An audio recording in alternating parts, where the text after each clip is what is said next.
and then the phone went, and there was somebody making an inquiry about um, stuff in the auction, put it in the auction tomorrow.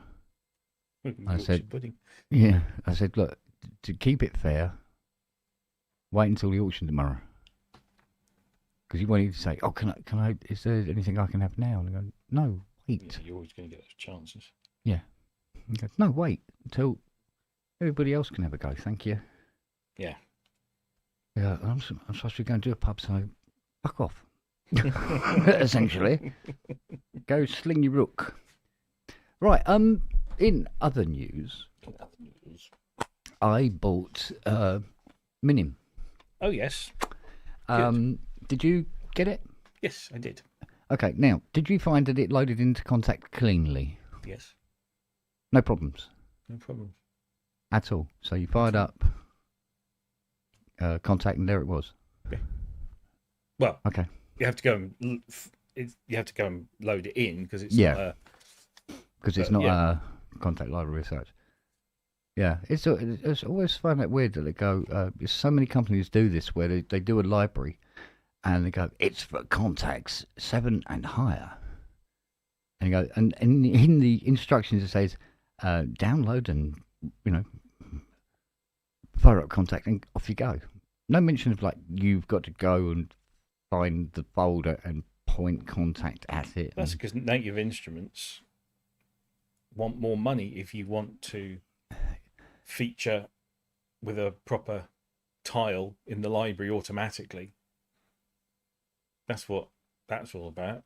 If you Okay. have to load it in manually, I mean, you can if you right click on the window, you can load a library and then permanently keep it there, and it just comes up with a blank tile. Yeah.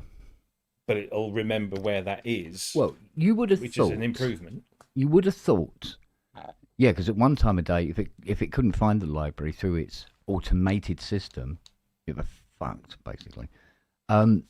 You'd think it would be in Native Instruments' interest.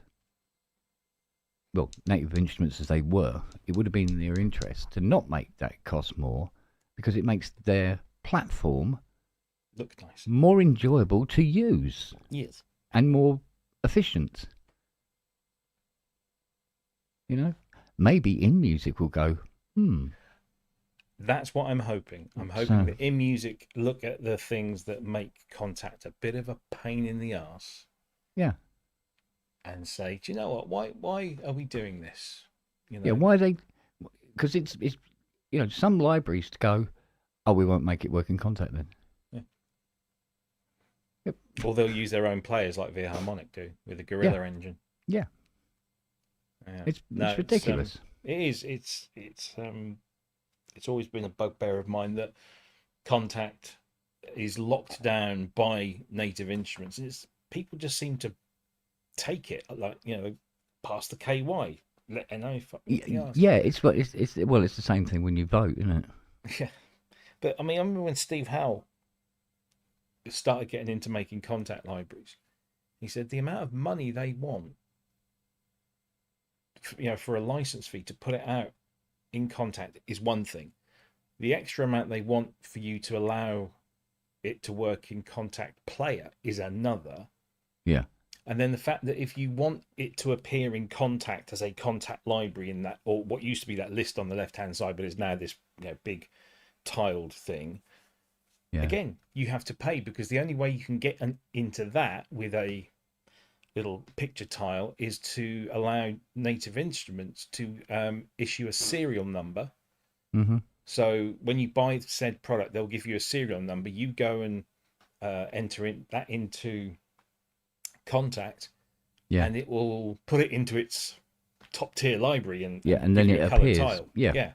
Otherwise, you have to do it manually. Yeah. Which is just No, it sounds like, oh, that's no biggie. It is once you've got like 375 libraries, shall we say? I wonder who has that many. And you're scrolling, because when you get up to a certain amount, they get very, very thin. Yeah. Right? And the windows get very, very thin. And you could do with it being pictured and coloured and everything like that. And then you get to loads that are just black with a little grey folder. And you go, And now you have to look very hard at the writing to see which library it is you're trying to select. Yeah. And it just seems counterintuitive that they is. would have done that to the platform. I mean, No, I mean, they could have done it, they said, no, it's not extra, but what we do is it doesn't work in the free player. Or something. Because lots of them don't work in the free player anyway, to try and make you buy the full player, but make it easier to use then. This is why, companies like UVI, who they still charge a license fee for a developer to develop a library in the UVI format, so that it'll work in Falcon, but they don't charge you any extra for it to work in UVI Workstation. Yeah, it's just like flat fee. You want to work in our environment? That's fine. Here you go, flat fee, done. Yeah. If you and your tool will be able to be used in UVI Workstation, which is free for the user, and you can like acoustic samples. When it comes to when you go to your downloads page, all your libraries are listed there, and then there's the UVI, the link to the latest version of the UVI Workstation. But you no do contact. I say you do. If you're me, you need more than 300 libraries. Trust me. Trust me. Nobody needs. Nobody's believing that, are they? Nobody needs that. Nah, I know. But sometimes you get a library come along and you go, oh, it's got a feature in it that's sort of like, whoa, and you get it. But it doesn't mean you're going to oust one of the other ones. So that's how you end up with more than 375 libraries. Yeah. I think Ty runs into thousands, but there again, work. So that's his excuse, isn't it? But no, I've had no issues with Minim. It just loads straight up and works incredibly well. It's very nice. I got it all set up, and then I put together a template with the basses, the cellos, the violas, and violins 1s and 2s, and set up all the controls and worked it all out and blah blah blah, and set all the paths up in Cubase and everything for it to play from one single board, blah blah blah. So after about 2 hours, I've got it all set up and working, right? I try it out, and after about 20 minutes, it suddenly goes quiet. I'm going, oh no, now what? What's going on? I look up the computer, and that entire 2 hours work, that template, gone.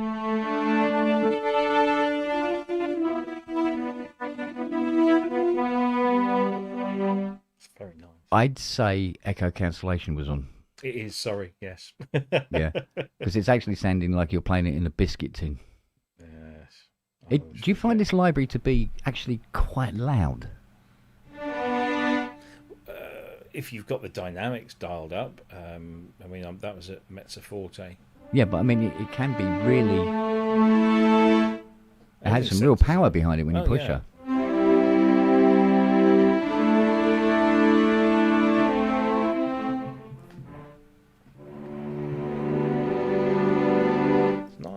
Yeah, no, it's lovely. It is lovely. Yeah. So, and what was it, 114 quid? Yeah. I think it was, it would come out at. So, and I was looking at their future products and stuff, their future libraries that they were going to do, and I'm going, oh, hello. Well, the other one that I've got of theirs was the first one they did, which he sampled some of those very old pianos and harpsichords at that museum that Chris Stack works at, the Seagal Museum. Oh, right. That was when I first met Alex, the guy that did these. And he said that he was working on something string based, and here it is. And yeah, it's simple, but it's nice. I don't know, I don't know how. Obviously, you would need to fit it in with other things, but if you're just working with legato, then it's nice. There you go, mate. Got my new toy today. Oh yeah. Got my little teenage engineering sidekick. Oh. Which, for the money, it's bonkersly good. So good. You've got proper EQ on it and a bunch of decent effects. It works as an 8 input, 4 output audio interface. as well. So you stick this in your bag with your laptop, and you can plug a couple of instruments in. This is your interface. Right. Yeah, it works at 48K, so that's good. And yeah, it's rather nice. It's funny. I would have. Do you know what? I would have thought it'd be listed in Contact as Minim, and not as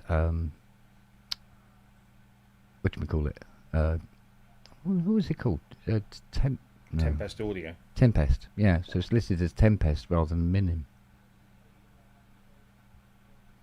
Yeah, so, it's got so when you're looking through Tempest Minim strings. Yeah. Yeah.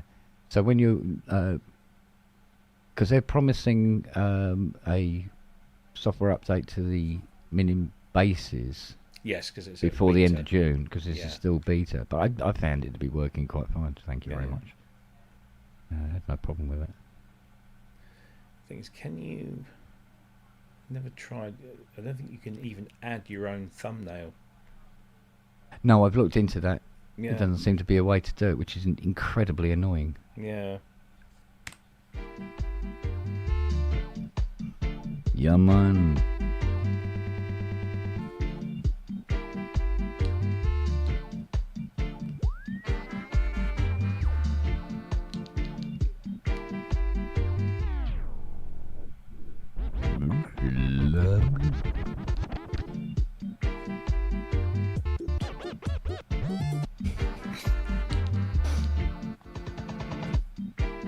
It's so good. Yes.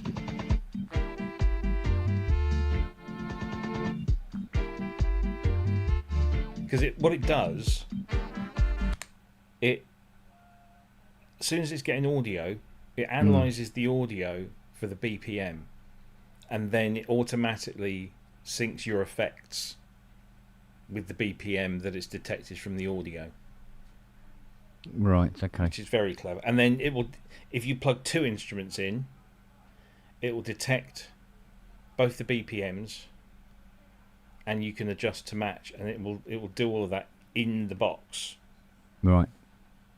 So you got something like that.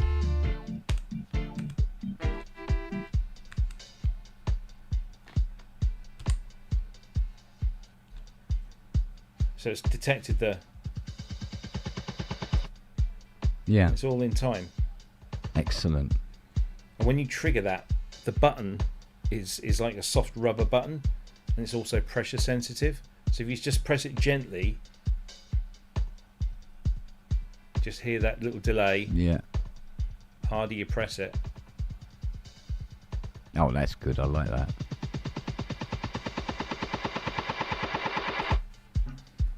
And you can mess around with the delay.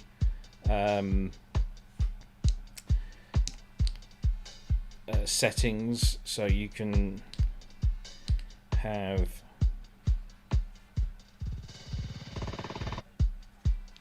and you can stick it up to, I think this is almost audio rate. Probe says, does it only work with TE stuff? No, it works with anything.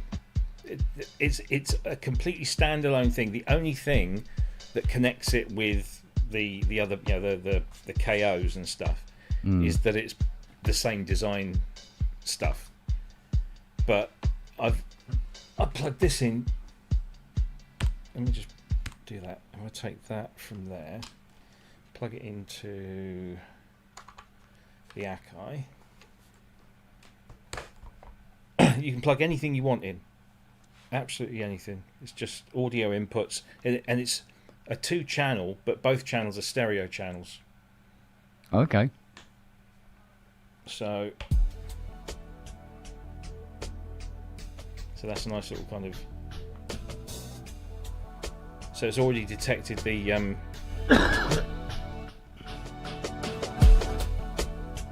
What? It's 166 quid.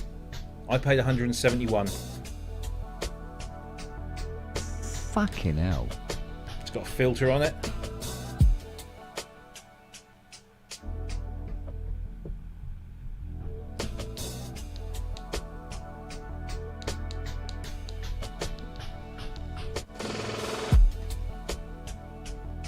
So anything, you can plug anything you like into it. Would you say the interface is very user friendly? Yeah, I mean it's. Oh, shut up. So I just detach it because the one thing they don't tell you is that so it uses these pegs, right, which are Lego Technics pegs. Gotcha. Yeah. Okay. They make their own, and they'll charge you £5 for 4. I got 10 for £4.99 off of Amazon yesterday. All right, so they're yellow. The Teenage Engineering ones are grey. They're the exact same fucking thing. Anyway, yeah. So cables. You've got audio.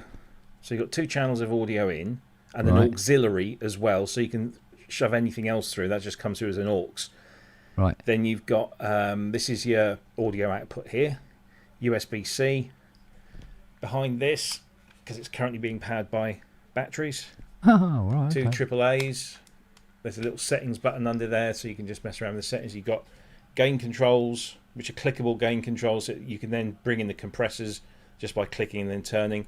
You've got 3-band EQ, 2 faders, FX buttons here.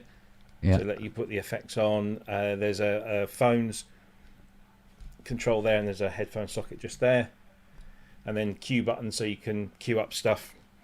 And you can link as many of these together as you like. You can daisy chain them and just take the output of one into the input of another, and so on and so forth. Right. And so it also works as a USB audio interface, 8 out, 4 in. Yeah. Sorry, 8 in, 4 out. But there you can clip it into the EP, and it just sits there quite nicely. And you've got holes on the other side, so you can put another one. So you can have like a I see. pair of them. But yeah, you do whatever you want. It's not tied down to anything. So anyone, you don't have to have anything else. Teenage Engineering display is lovely and clear, and it's small, but it tells you everything you need to know. You can put the effects in series or parallel. Yeah. There's also a master bus effect as well.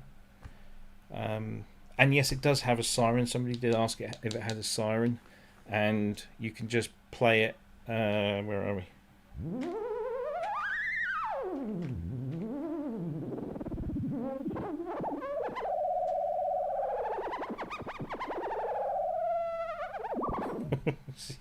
Yeah. And the more you press it, just see if I can get it back into the middle there.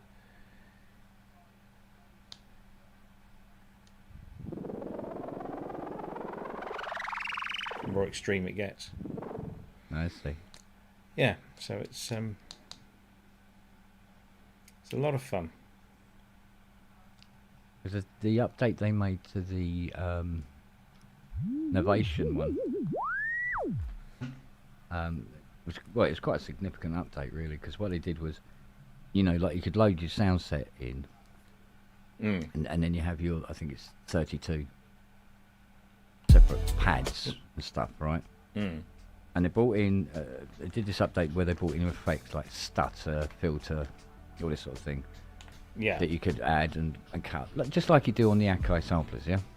And then they did an update where you can then load a second sound set and flip between the two and have them sync together. Right, yeah.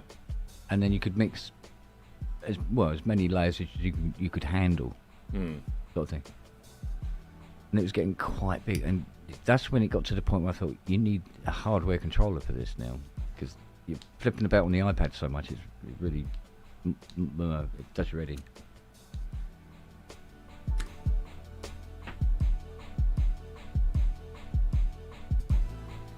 See that it's got a looper in there, so you just choose the time division. Yeah, they got that on the Novation one as well. And it will just, because it knows the BPM because it's analysed it. So wherever you press it, even if you're not quite on the beat, it corrects. Yeah. Now I don't think the Novation one's doing that. I think you have to get it pretty on.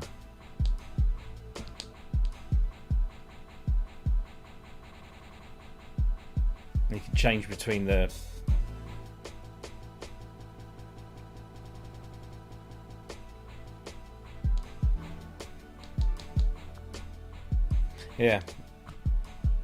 it's instant fun, and the EQ on it. I mean, if I just bring it all back to flat, yeah.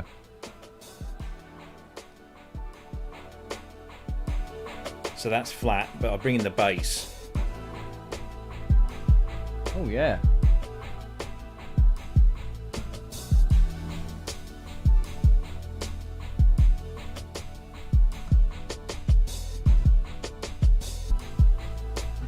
Yeah.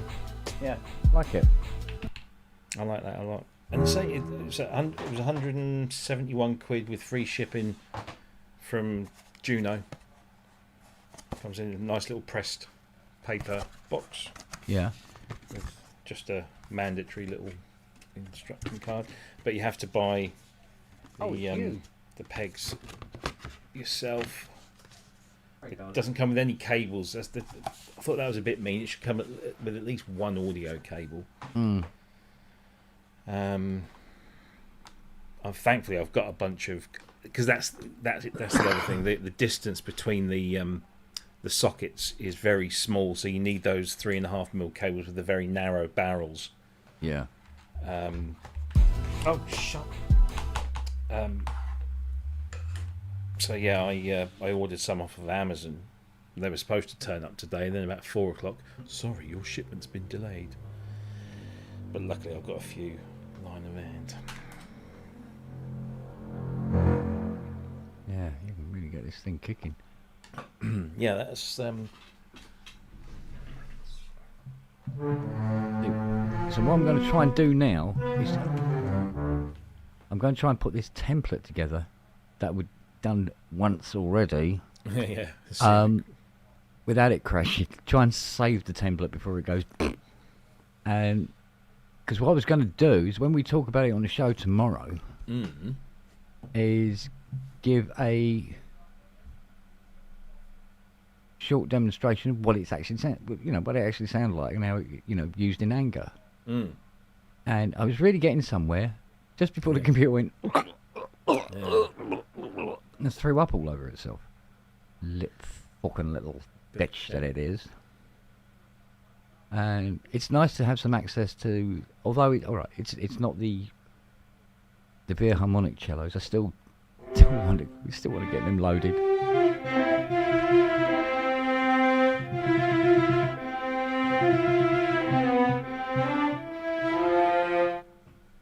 But it's not designed for that sort of playing. It's more.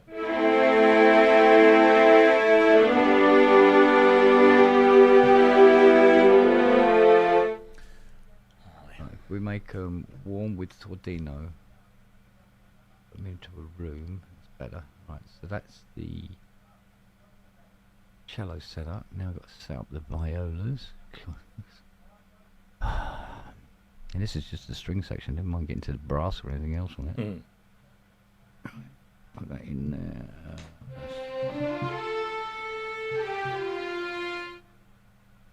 Let's have a look. He looks, he stares, he finds.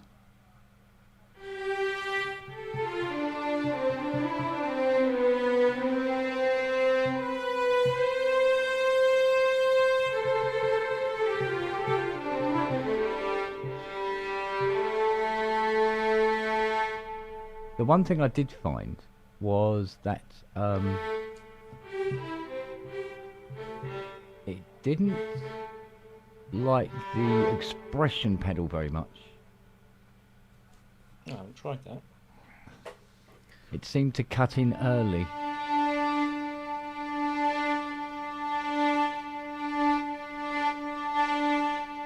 If you use it on volume as well, it's the volume more than anything else. So instead of it coming in gently, like the other libraries do, it tends to jump in slightly.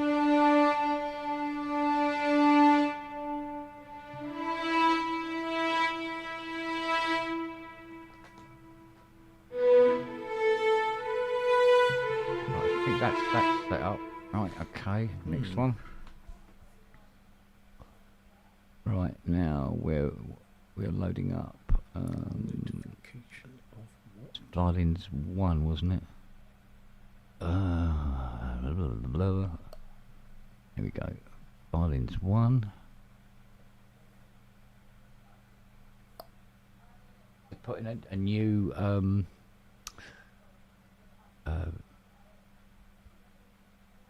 feature into Contact 8 in the update, where they've messed with something that the computer doesn't like. Because what it does now, if you load up more than a couple of screens, they start to flicker when you activate anything on that particular instrument. Yeah, I don't know what that is, or why for that matter. Right, right, is that violin set up now? Right, okay. Now violin 2, that's another fucking track. No, that's an audio track, twat. Try again.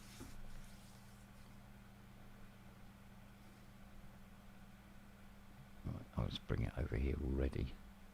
The rock and roll. That reminds me, there's a Cubase update, isn't there?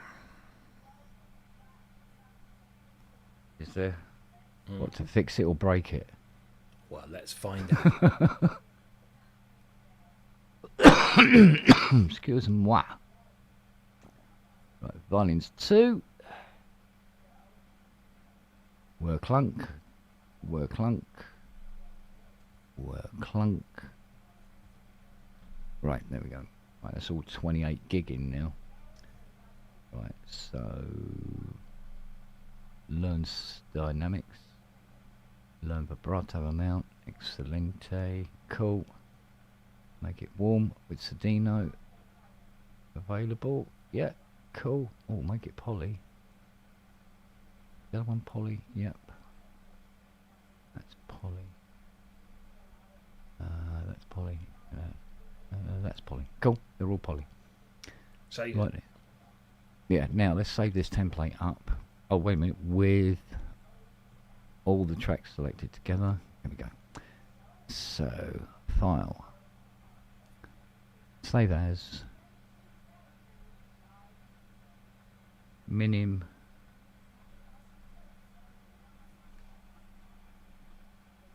Test. .cpr. Put it into templates. There we go. Right. Should have nothing.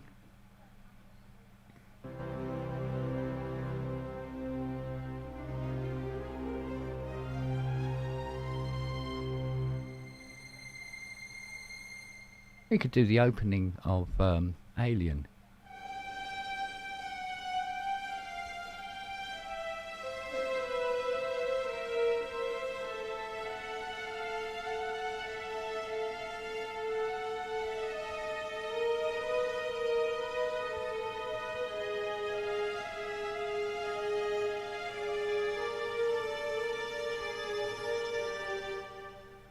Then it gets a bit fuzzy after that, I can't remember. So that's basically supposed to be her capsule floating in space. After the Nostromo blows up in the first film. Always loved that bit of music. I'm sure it's actually a classical piece that they bumped on it. It's not an actual score thing, I don't think.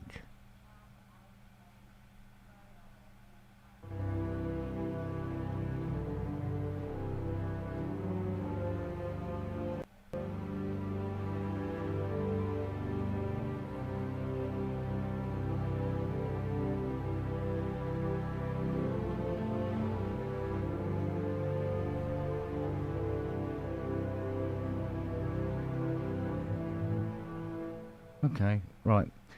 I'm going to see if I can now see how it blends with another library. Because what makes a library good is if it can play nicely with others. So let's throw something different at it. Let's throw a Spitfire library at it, perhaps.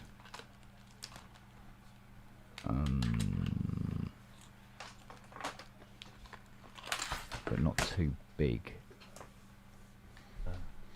Because I noticed one of the things that's disappeared. I don't know whether this is a contact thing or it's my computer thing or it's me. But when Spitfire Albion 1 went on, don't get the banner in Cubase anymore. No? No. It's blank like the, the non whatnotty ones. Right. Let's try that. Cubase is now updating. Oh, steady on. I'm sure it'll be fine. Yeah, it'll be fine. Yeah, of course it will. Right, so if I add that to them, now if I bring down their volumes, because they're all a little bit on the top end. So bring that down. Gear is in the house. Thank you for your drum machines, mate. I've made those available as of today. Are they on the PSN thingy? On the Patreon and the YouTube channel. I'll send them over to you.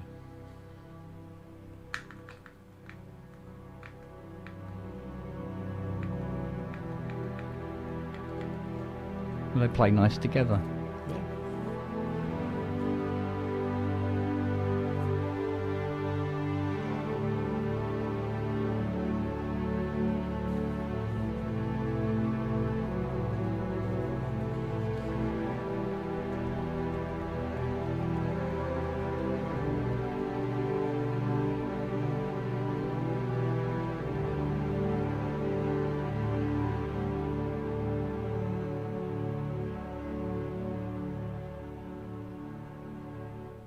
Let's put a bit of distance on that actually.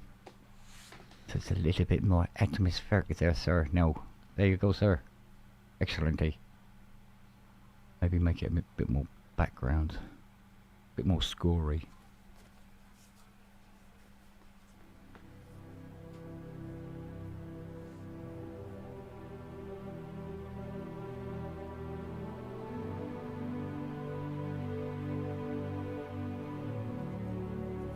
That's nice.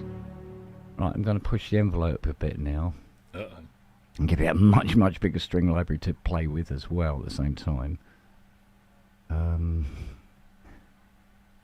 So this is 1, 2, 3, 4, 5, 6. Is it 1, 2, 3, 4, 5, 6? 7 instances of contact simultaneously. It'll like it, it'll like it. Still got to get it to find... I'll bet it's under Spitfire. So just to answer Ger's comment about him getting his D50 VST to respond to Aftertouch, I've just loaded it up. Yeah, I'm asking for trouble. Yes, thank you, Probes. I will.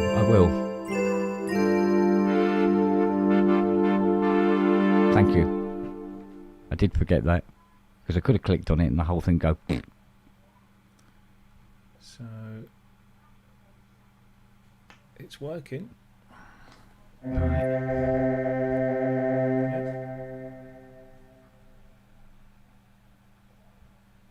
tell you something I would like to get fixed on this.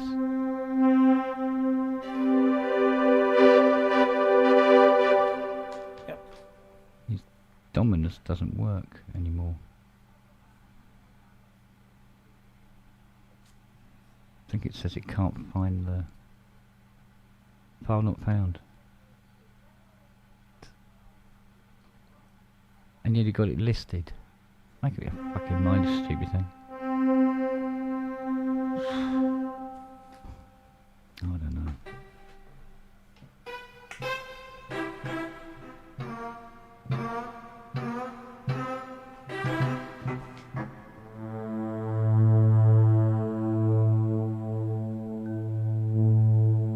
Wait a minute. It might be one of those ones that's listed separately. remove selected track and add new track. And go and look and see if it's listed separately.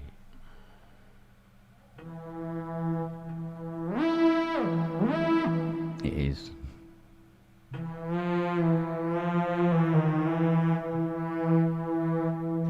Because it's a Spitfire one. I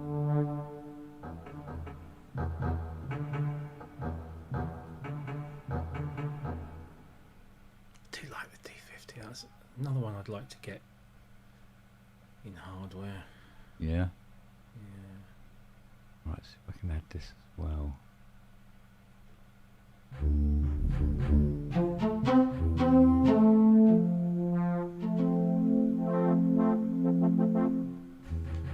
Right, here we go. Let's see how big this is.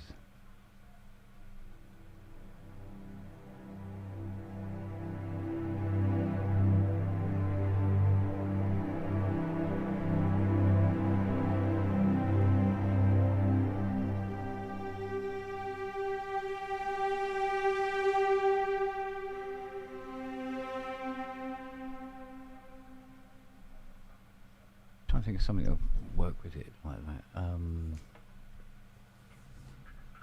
Nice one would turn. I'd love both of those at one point or another.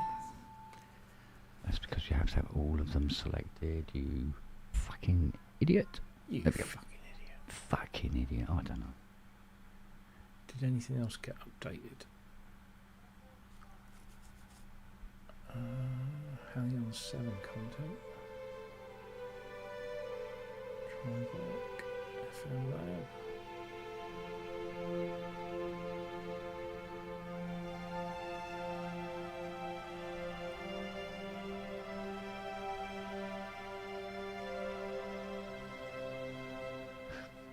No, how about something different?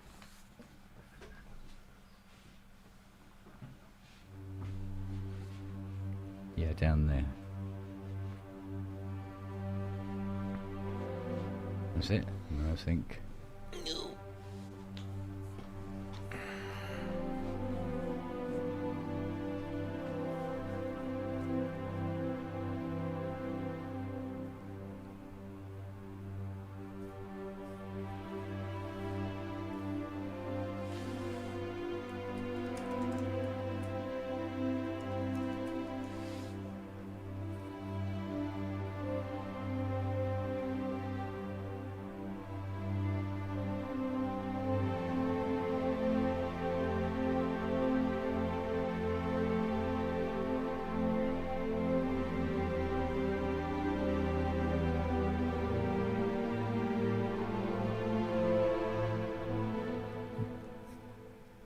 Yeah, I might have to work on that.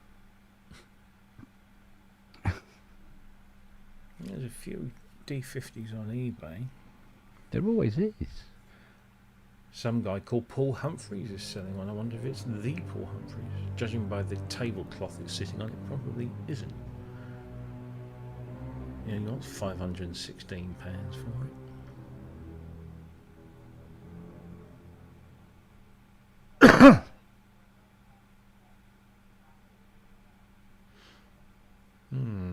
Yeah. Another one for another day. I'm still debating whether to get that 707.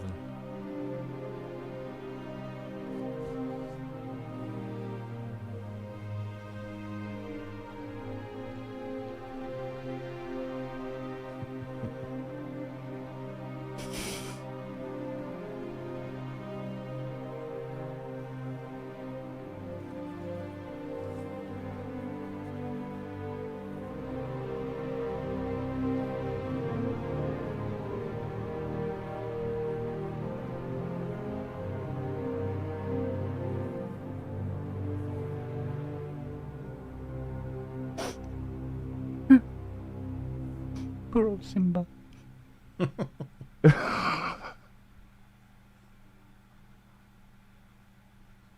Now, what would make that perfectly sounding if it had Dominus behind it? I still can't get Dominus to fucking work.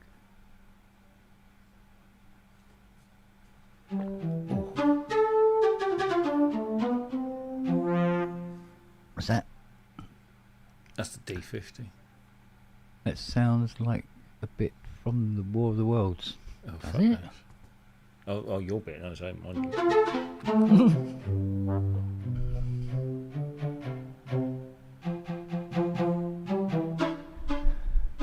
Kind of a chiff flute or whatever they call it. It's called Breathy Chiffer. Is it? There you go. A chippy chiff. Oh. Avon calling. Yeah. Hey, hey. Howdy, hi.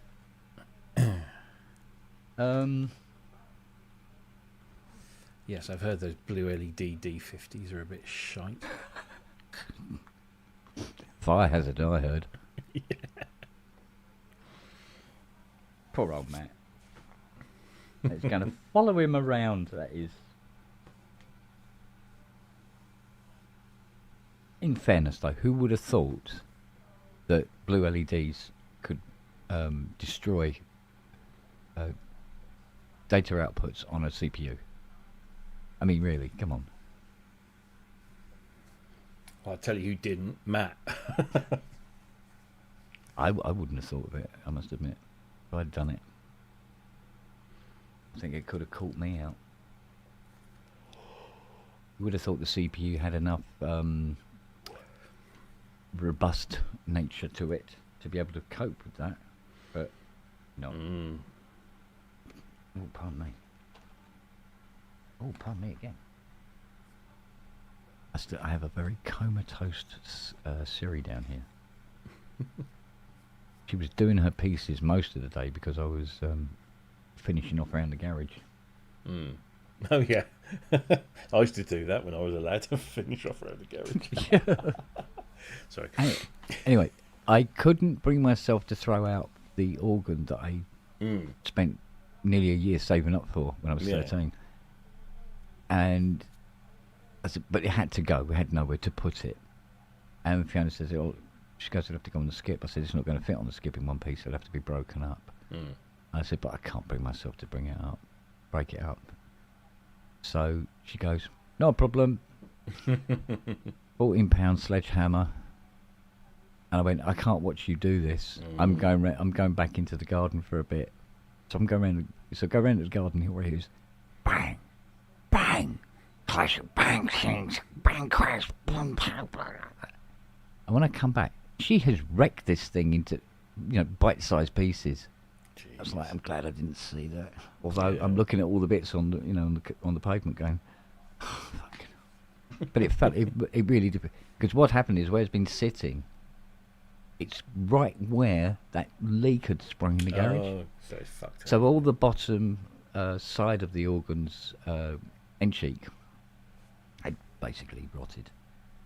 So, but not good. But she seemed to take a lot of joy out of there was this huge circuit board that controls all of the sounds, the presets, the rhythms and everything like that, and there's the CPU and all the bits and pieces on it. And she put the sledgehammer right through the middle of this board with a big smile on her face, really enjoying it. I was going, fucking enjoying that too much, bitch. Anyway, I feel more relaxed now. Yeah, she got it out of the system.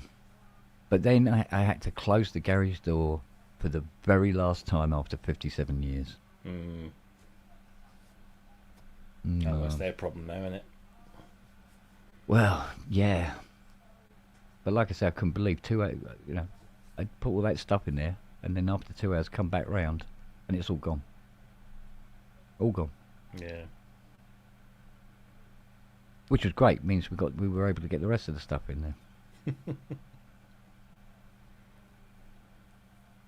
Now I might go around there tomorrow morning, and it's half full again. You never know. Oh, yeah. Stranger things. Normally it's the other way. People put skips out and they go out there and everyone's put their fucking shit in. Oh yeah, no, there was a big suitcase on wheels in there this morning. I don't know, who's this? Some people have got enough fucking... I went, don't know. I don't know, but I tell you what, it's empty. You go, yeah. We can put loads of stuff in it and then throw it in. Oh, all right. So we did that. Should set a little camera up. Well, we ended up that we Could probably packed nick it that so out. well, we were able to put some of Jim's stuff out of his skip into ours because his was Okay. over the top. 'Cause Yeah. some companies are a bit funny. If it's over the top, they won't take it. Mm. So we got it all in anyway. Good. But the problem with Jim is he's got 2 garages down there, and it's full of all the tools that he's accumulated over his life. Mm. And now he has to walk around with a Zimmer frame. He can't stand for more than bloody 5 minutes without falling over. Mm. And he's going through it. I go, right, what else? Because I'd finished ours. I go, right, what else do you need thrown out? And he goes, oh, he says, I've got to go through this bag. And he's got this carrier bag. And he was with this carrier bag 20 minutes because he was trying to untangle a bit of string that was around the handle of the bag and all this sort of thing. And I tried to say as politely and as gently as possible, you know they're putting padlocks on these on Saturday, and you've still got all this stuff to out. And he's going, yeah. He said, but I've got to sort all this stuff. I said, if is there anything that you're keeping? And he looked at practically everything in their garage. I go, what are you going to keep it? He goes, well, I was thinking the back garden. I said, well, do you want me to start taking stuff around to the back garden for you? No, it's all right. He said my his grandson's coming around on Friday afternoon. And I'm looking at all this stuff and I'm going, mate, you're running out of time, boy. You sure? You sure you want a faff? He's got all these ladders and all these... Because he was a carpenter, so he's got all these huge... You know those brace bars with the vice thing on them? So you can set them towards it. He's got huge ones around there, right? And he's got loads of them. I said, are you keeping these? He goes, yeah. And in my head, I'm going, and do what with them? You can't walk. What are you going to do with them, you know? But, you know, sentimental value and all that, I suppose. Yeah. I'm going, mate, you know, time. Yeah. It's ticking. We've left it a bit near the mark. Not getting the skip until, when was it? Wednesday, I think it was, wasn't it? Was it? No, Tuesday. No, it was Tuesday, wasn't it? Yeah. And, but that was, all the work had already been done, so there was a load of stuff in there. It was simply move it into the skip, you know, without ceremony or anything. So it was done, you know, most of it was done pretty quickly. So, there you go.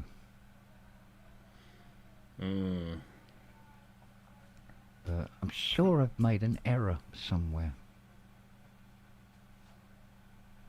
Because Keith said he wanted the EMU modular keyboard. And then in the afternoon said he didn't want the EMU modular keyboard. Then I think I've got confused between who wanted it, whether it was Dave, Hot Paradox, or Jason. And I can't remember which one it was.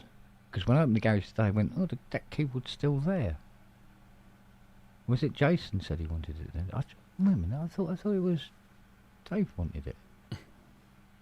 Oh, I don't know now. So, we'll see. All will be revealed, I would imagine. Indeed. Next week's episode. Of Garage Does. Ding, ding, ding, ding, ding, ding, ding. Garages under the hammer.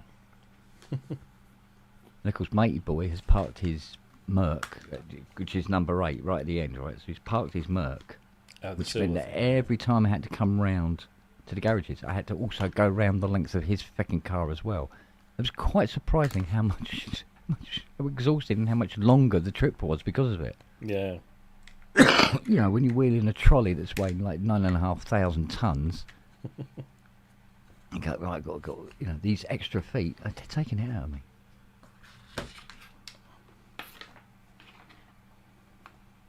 So, there you go. What can you say? With your phone. Indeed. Right. I am going to try and fire... This should be funny.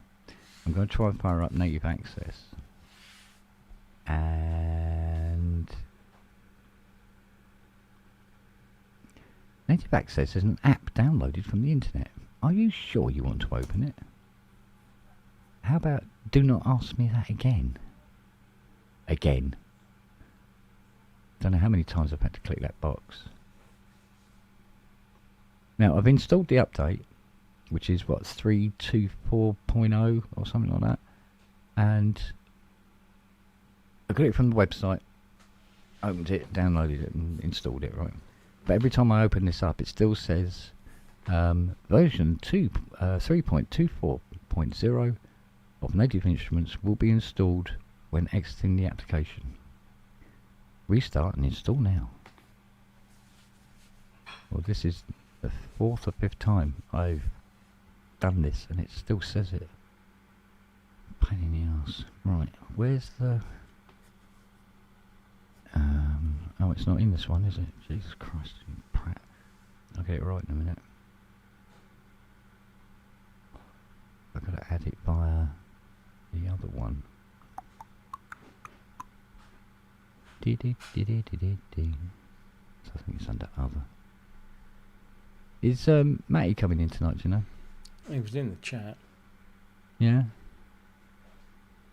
He might not be up to it tonight. Right, let's open that one. Click on the cog. Add. Massive audio library drive. Yep. Scroll down and find... eventually... Christ almighty, how many libraries are in here? Dominos. There we go. Open. Close.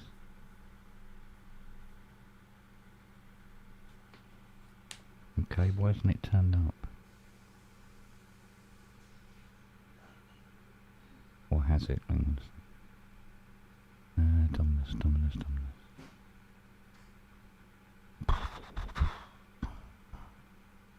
Here we go, Dominus.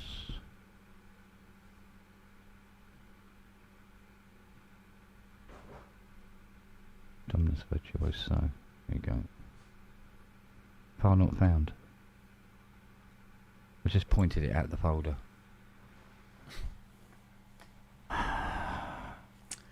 Oh yeah. Really?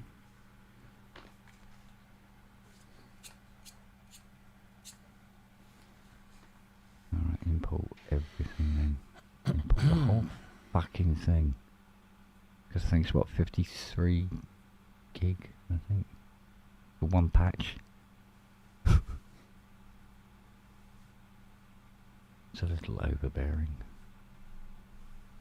Try that. Oh, not found.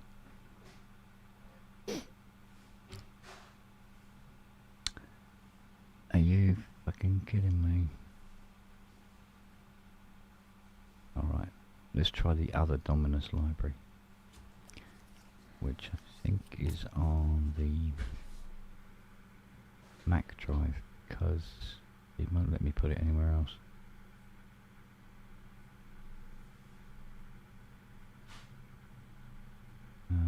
No, it's not there.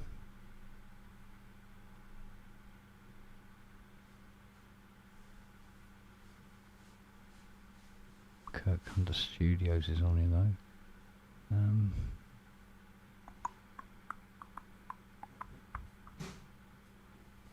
Oh. Nat. That's very, very odd.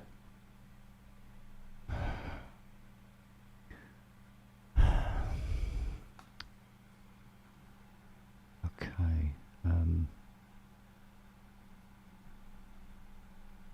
Trying to remember what I used to download Dominus. I think it's Pulse.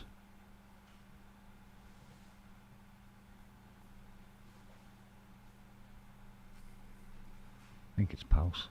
Have a look.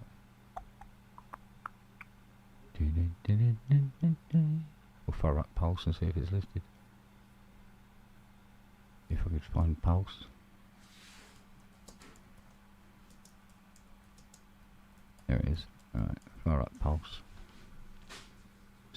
computer bursts into flames. Right, Dominus Choir Pro.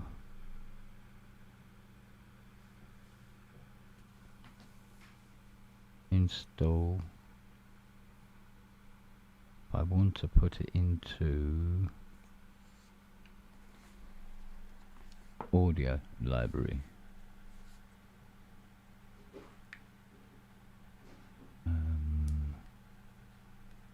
Here we go. Audio library. Yep, open. Brilliant. Okay. Download and install.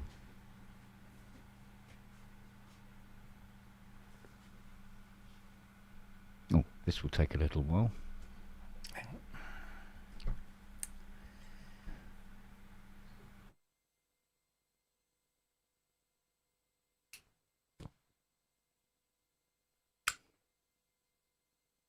So it reckons I'm going to get 53 gig down in 14 minutes.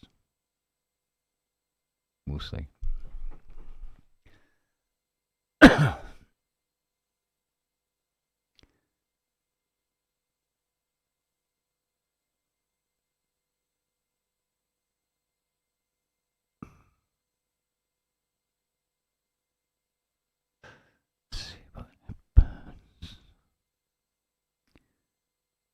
It's only running at quarter capacity. This is going to go up.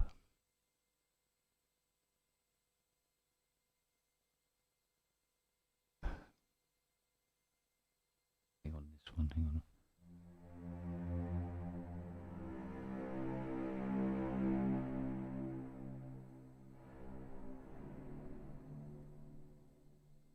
And the other's on one.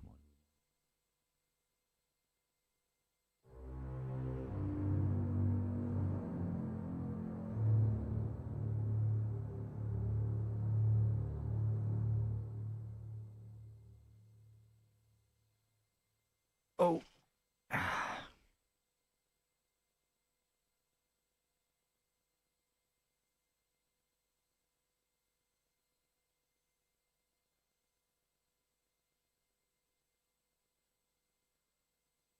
What's going on?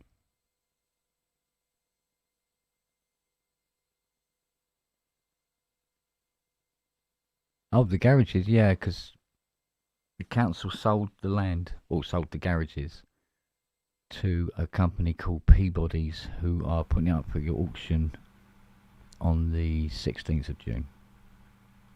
So we had to vacate. But the question that has been remaining is, they keep going on about, is it'll probably be bought by a private company who will then rent the garages out. So I go, well, if that's the case, why do we have to empty the garages before the auction?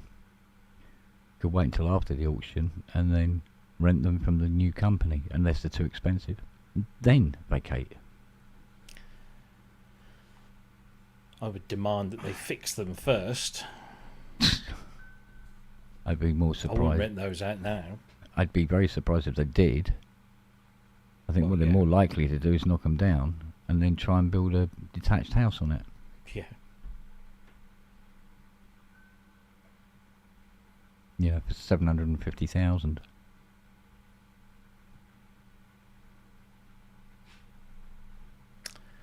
Aye. Yeah, it might be because of the doing it. What a with wanker. vacant possession, as you say. Yeah.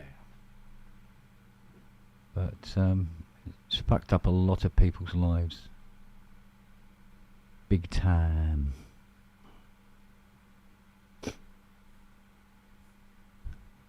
Just lucky I was still young enough to be able to shift all that fucking stuff around. Unlike Jim. Poor sod.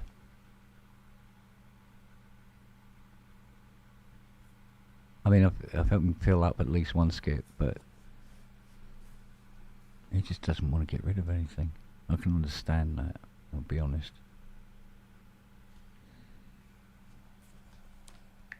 I'd be the same if it wasn't for the fact we already had a ton of stuff and 5 dogs. And practically an entire 17-foot long American muscle car all over the house as well.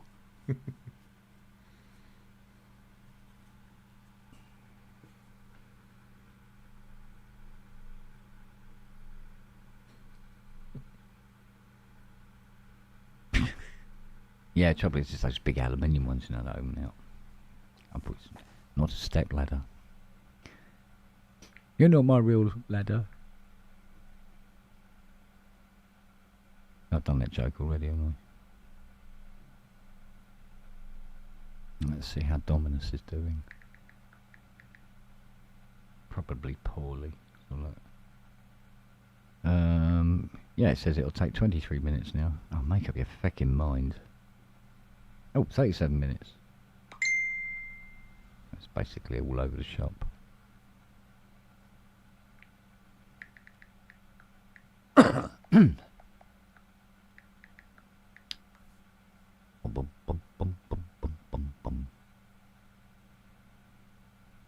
You got your fans on?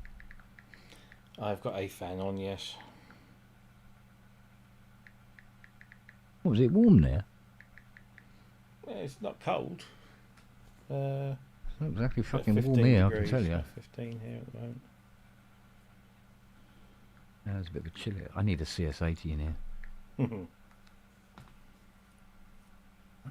For lots of reasons. Ladder filter jokes incoming, yeah. Now Keith isn't here, is he?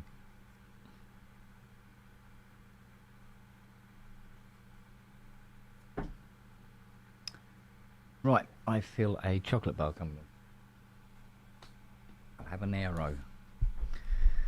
And one of the reasons I'm going to have an arrow is I haven't fucked with the recipe. And it still tastes like arrows. And like Cadbury's. And suddenly there is a Siri. It's like, where'd you come chocolate, from? Yeah. Go, hi. Oh, you are there. Being a lurking gherking.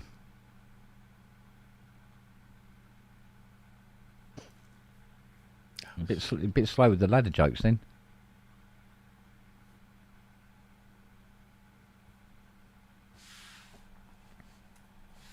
Yeah. I think the council has sold everything now.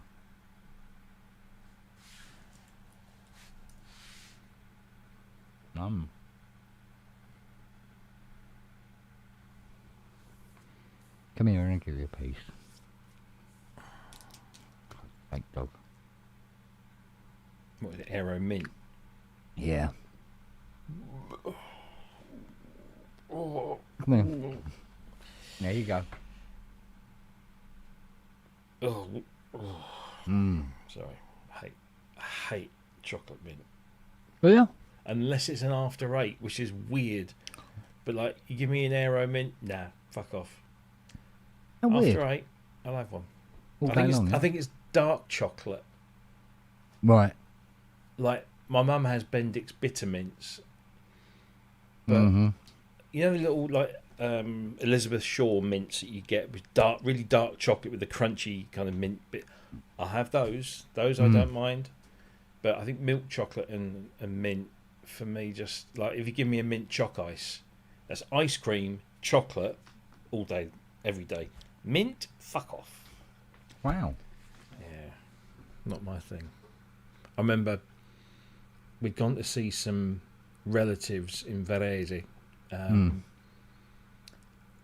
and I was quite young, wasn't really fluent in the language, and one of the relatives came up to me and asked me if I wanted an aqua mentha, and I was like, aqua, I know aqua's water. Yeah. So maybe it's just like, you know, a glass of water, or maybe it's a sparkling water. No, it's like mint cordial, basically. Oh, okay. Ugh. Yeah, I don't know, just weird. Don't like it. No, I like the peppermint rice chocolate creams. No. Now they're very, very closely related to after 8s. Because they're the dark chocolate. Or maybe with you, it's the ratio of Could be more fondant chocolate, less with mint. chocolate. Yeah. Yeah. Because like, I'm very particular about, like, I haven't had a polo in years, but I'll happily suck on a polo. Mm-hmm. I always have a box of Smints, the really little, the strong ones, the big ones, the giant Smints, not the mini Smints. I've always got a box of those in the car, just for travelling, and those I'm absolutely fine with. But do you remember you used to get peppermint chewing gum and spearmint chewing gum? Yep. And I can't remember which one was the one that I liked. Was it the green one? What was the green one? Was that the green one? Was the spearmint? Yeah, Wrigley's. spearmint was too sweet. It was a sweet mint, wasn't it? Yeah, and the white one was the standard. Yeah. Mint gum. Yeah, I think that's the one I. Yeah. Tended to prefer. I didn't mind either or. In fairness. If I had a choice, it'd be juicy fruit. But I hate chewing gum. Yeah. Yeah, not a big fan of chewing. Obviously when I was a kid, but I used to I loved the little Hubba Bubbas. Yeah, pink Hubba as a Bubbas. kid I used to chew them all bloody day. Yeah. But yeah, no, not for me. What the fuck is going on with this thing? Cancel. Oh yeah, Pacers. Yeah, I remember them, mate. Yeah, Pacers. Yeah.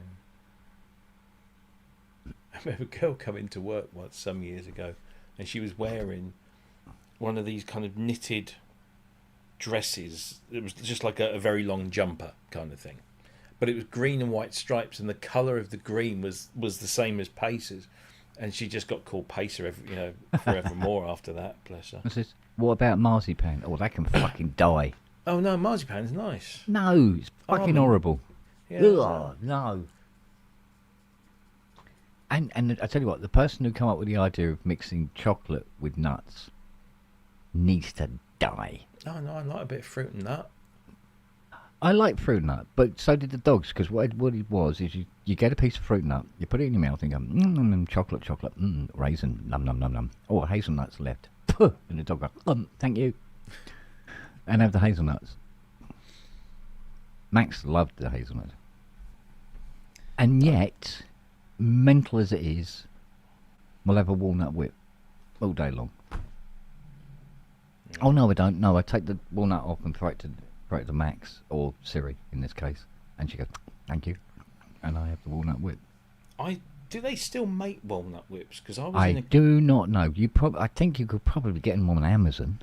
I stopped at a petrol station on the way back from picking that thing up, and on the counter was what looked like walnut whips, but they were called something else. They were called, like, I don't know, whip nut waltz or something. They were probably Polish.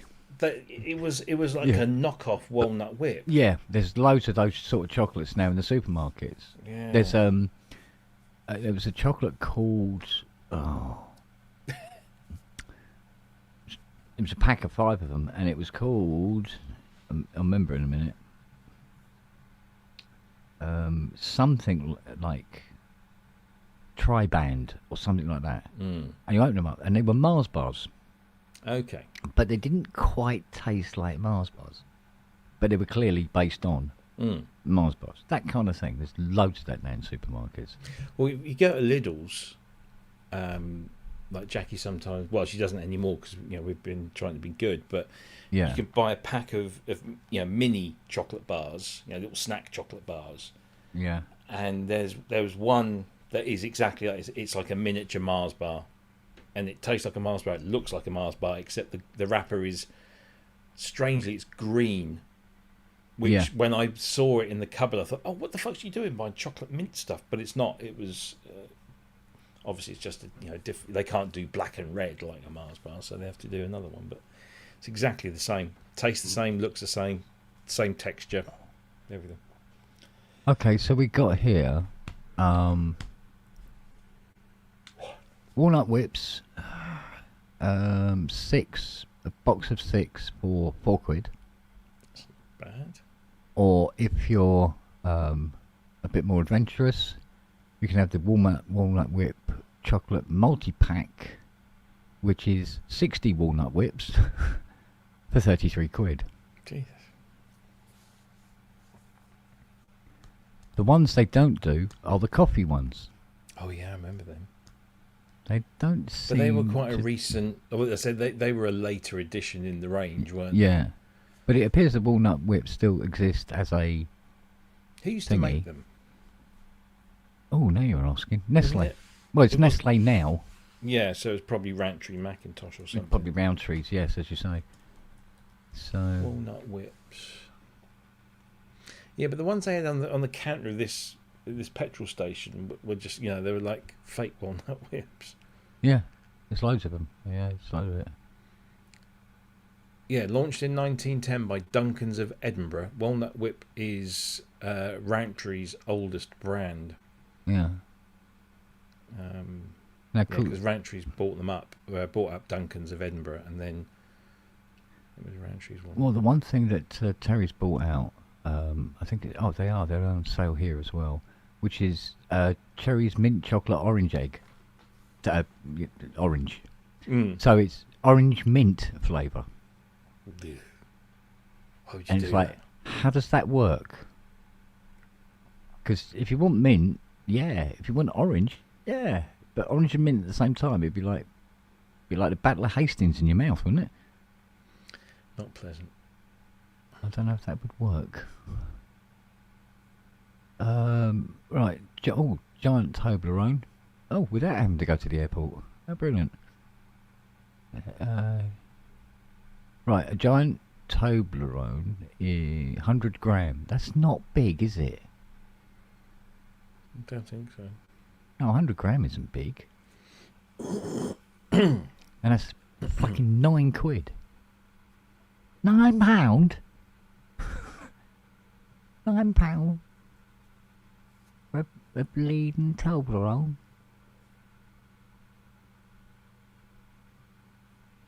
What are these? Oh, Malteser truffles. Now they are nice, I must admit. Malteser truffles? Yeah. I'll try one of them. So it's like a Malteser in the normal sense of a Malteser. Like a round. But they're sort of like flat-assed dome things. Okay. And then what they've done is they've taken the honeycomb, broken it into tiny little pieces, and put it into a chocolate fondant. Okay. And then they put like a caramel truffle thing over the top, and then cover the whole thing in chocolate. And then they do them in these little twist bags, and you get them in a box. And they are fucking expensive. Mm-hmm. So they do a 455 gram box, and it's 24 quid. Yeah, okay, that's special occasions. But I don't know, every time I look, there's another new kind of chocolate bar with another new weird name. What's this? I buy 800 gram bags of M&Ms for 9 quid. Yeah, I buy my Fry's chocolate creams from Amazon. They do 9 of them in a pack. Because I'm a greedy little fucker.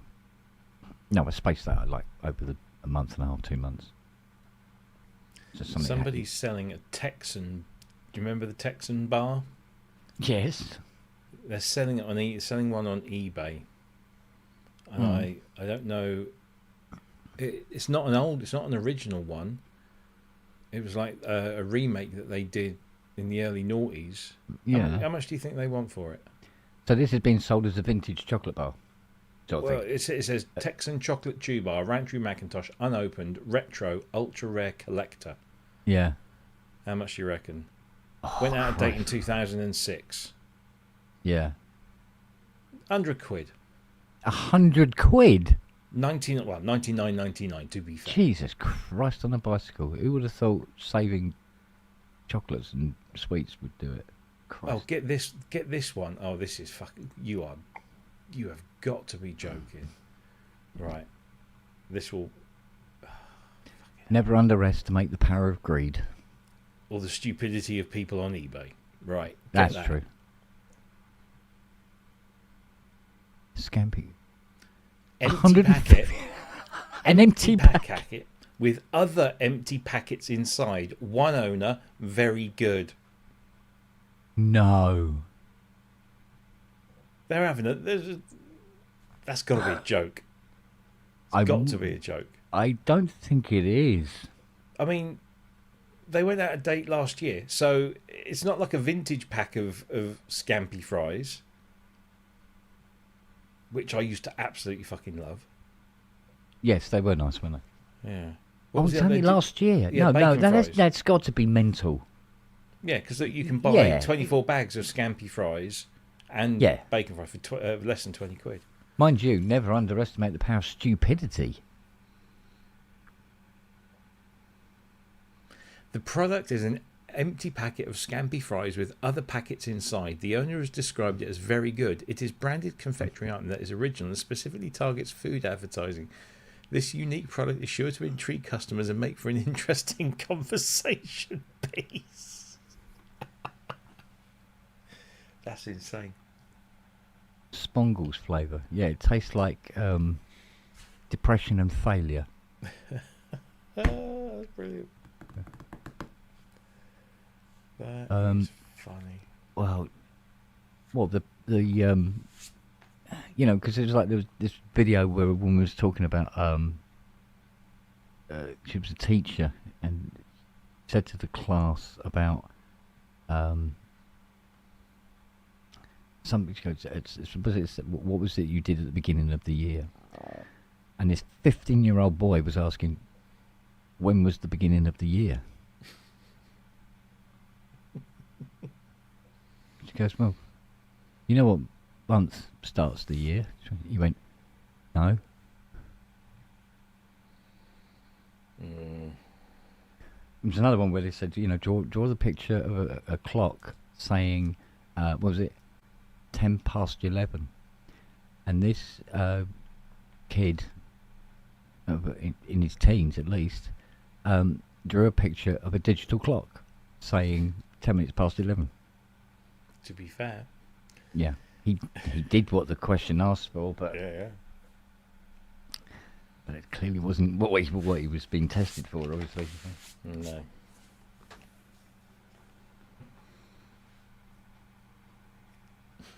Oh, I don't know. Still.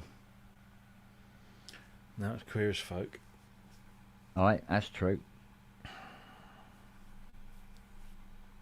And there's this video channel that Fiona subscribed to. This black guy goes wandering around places like Birmingham and London and stuff like that, and just talking to the average Joe walking by. Mostly kids and young men and stuff, and asking them questions like, "What's 2 + 2?" Right. And they're going, 2 + 2, like this, and then he just looks at the camera and goes. And I go, what's another one? Name one of the 5 continents. And I go, he goes, Texas? Fucking hell, mate.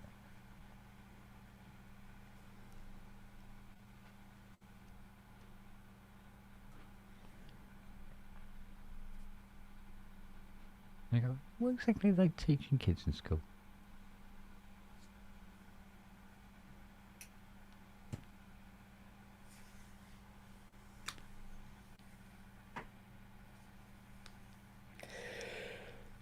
Oh, dear me.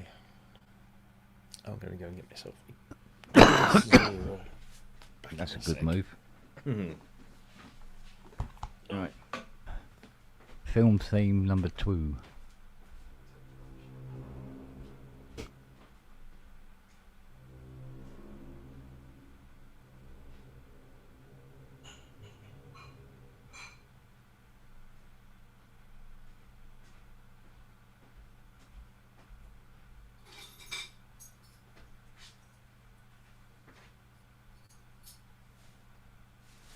Yeah, it was quite a rush on continental quilts, wasn't it, when they came out?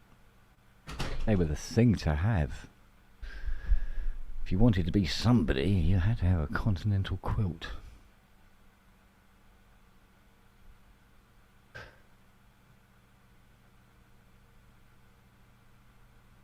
And if if you were really, really posh, you had those doily things that went on the arms of the sofa.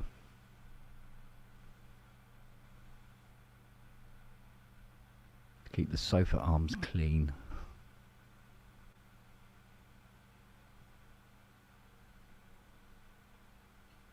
Yeah, duvets now.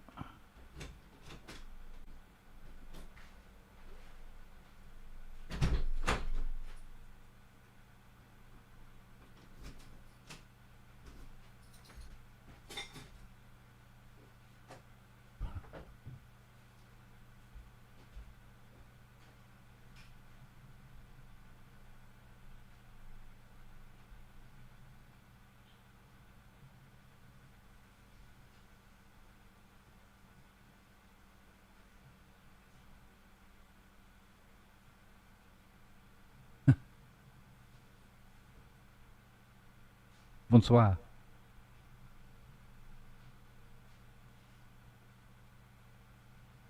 I don't think Robbie's left his speakers on. Could have got Alexa to turn the lights out.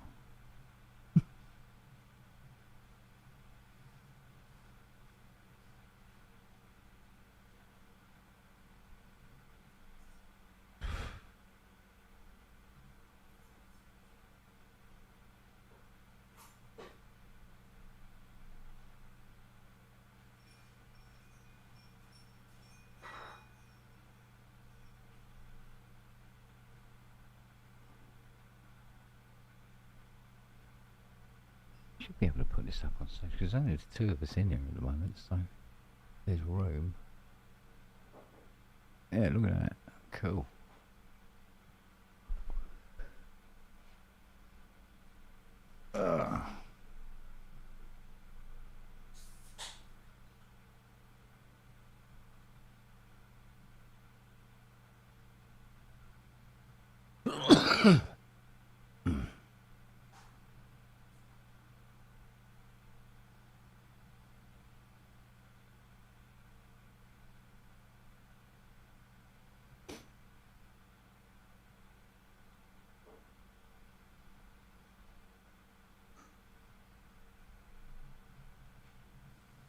Chair doilies.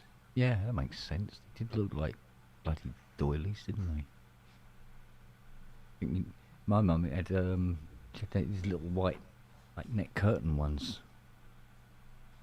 They used to go on the arms of the settee.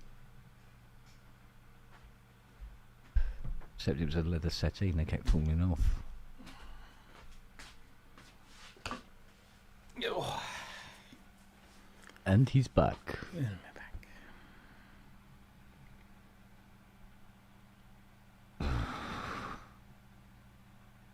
Well, if there's one thing I wish for the hand of Lenin to be in the chat tomorrow. So Why? you get to say, the hand of Lenin. The hand of Lenin. I'm sure he'll be there. Good.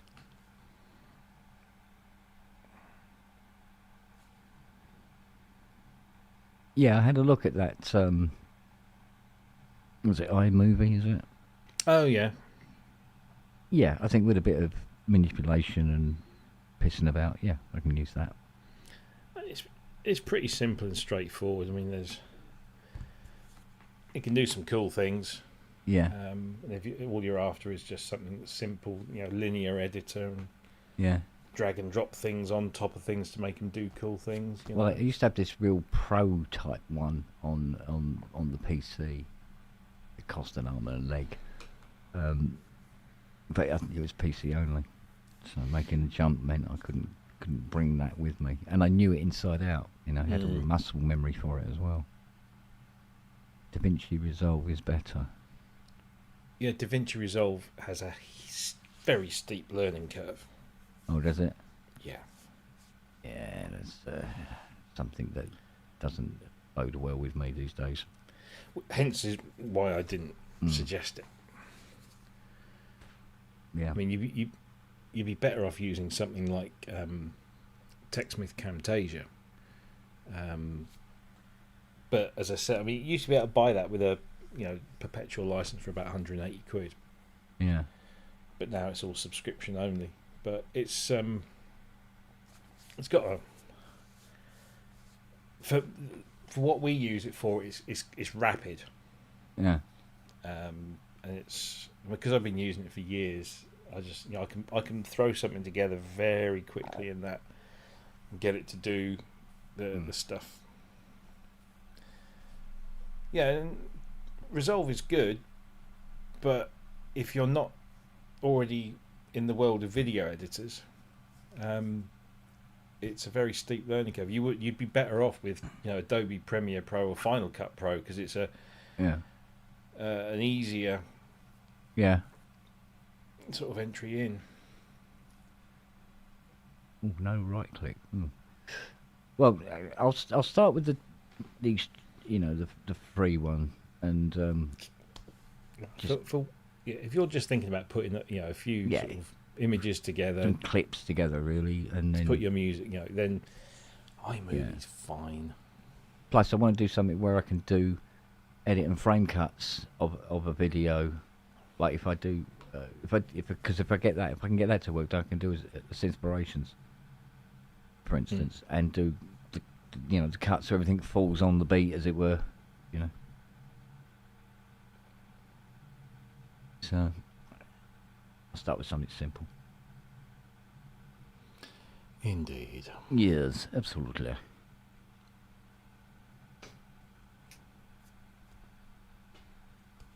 It was like I was telling Synth Addict, I had a look at the very, very latest Lightwave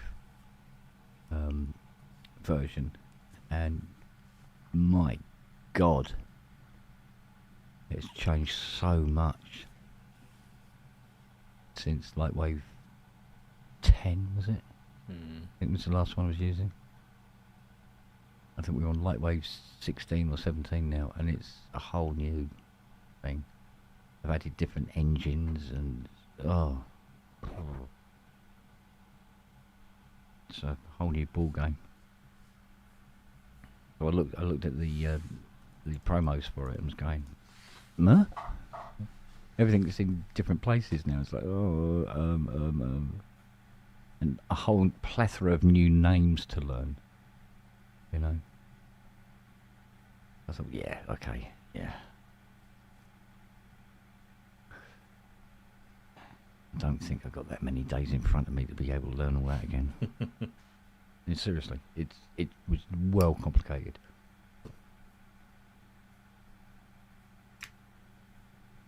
We talked things like radiosity inverted dissolves, and I was like, what? I know what radiosity is, and I know what dissolve is, but invert, what?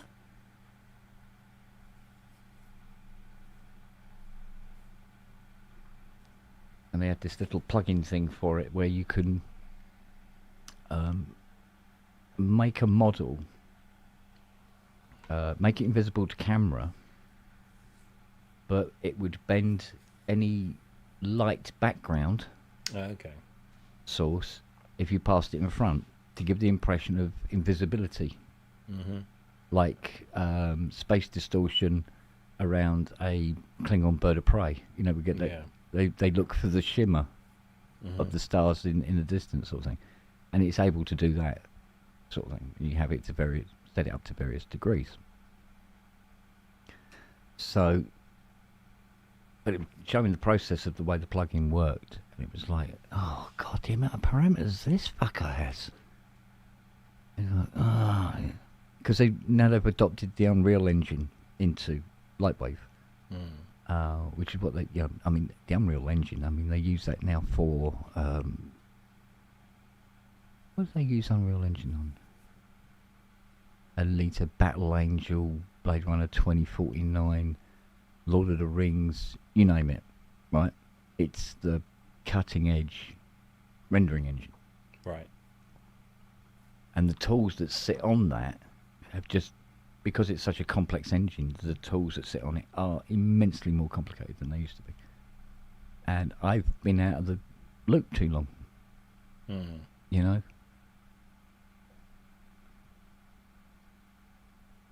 So I'm rolling up in a pedal car next to a BYD.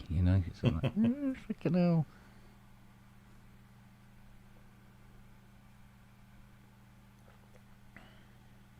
So,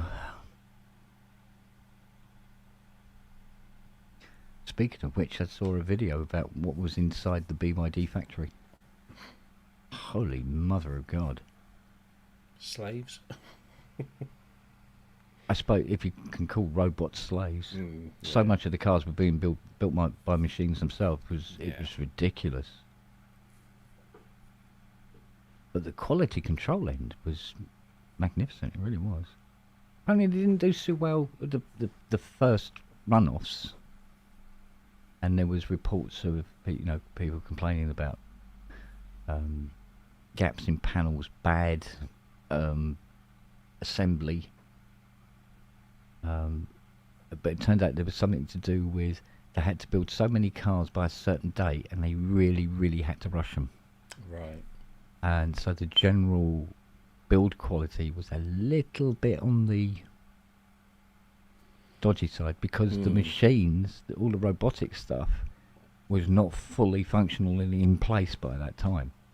It was later into the production, a few weeks after the launch. So the first few cars were a bit British Leylandy, shall we say.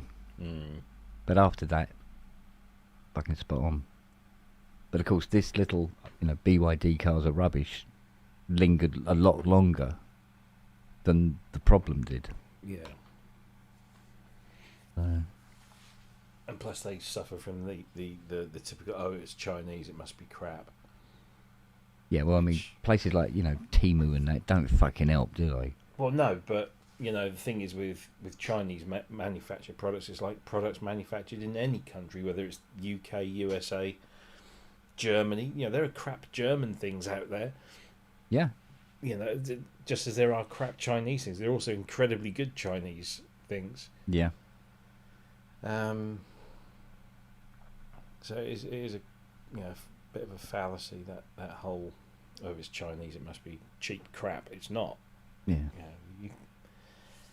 Yeah, because I mean, there's kind of that irony where people say, oh no, Chinese stuff is shit. Whereas my iPhone is absolutely faultless. You do know, you do listen to yourself when you're talking, don't you? Yeah. Well, yeah, ASM, Hydrosense. Yeah. Where they built. Exactly. Exactly. But then again, when you think about it, the pressure on China for its manufacturing must be quite intense, considering the rest of the world pretty much said, look, we don't want to make things anymore, you make it for us, and make it cheap. Off you go. And they've stepped up to the, stepped up to Yoki and delivered. But yeah, I mean, some of the things that have, the difference between, like with the Temu things, because there's loads of those videos where they show what it looked like in the catalogue and what they actually got. What turned up, yeah. It's almost laughable.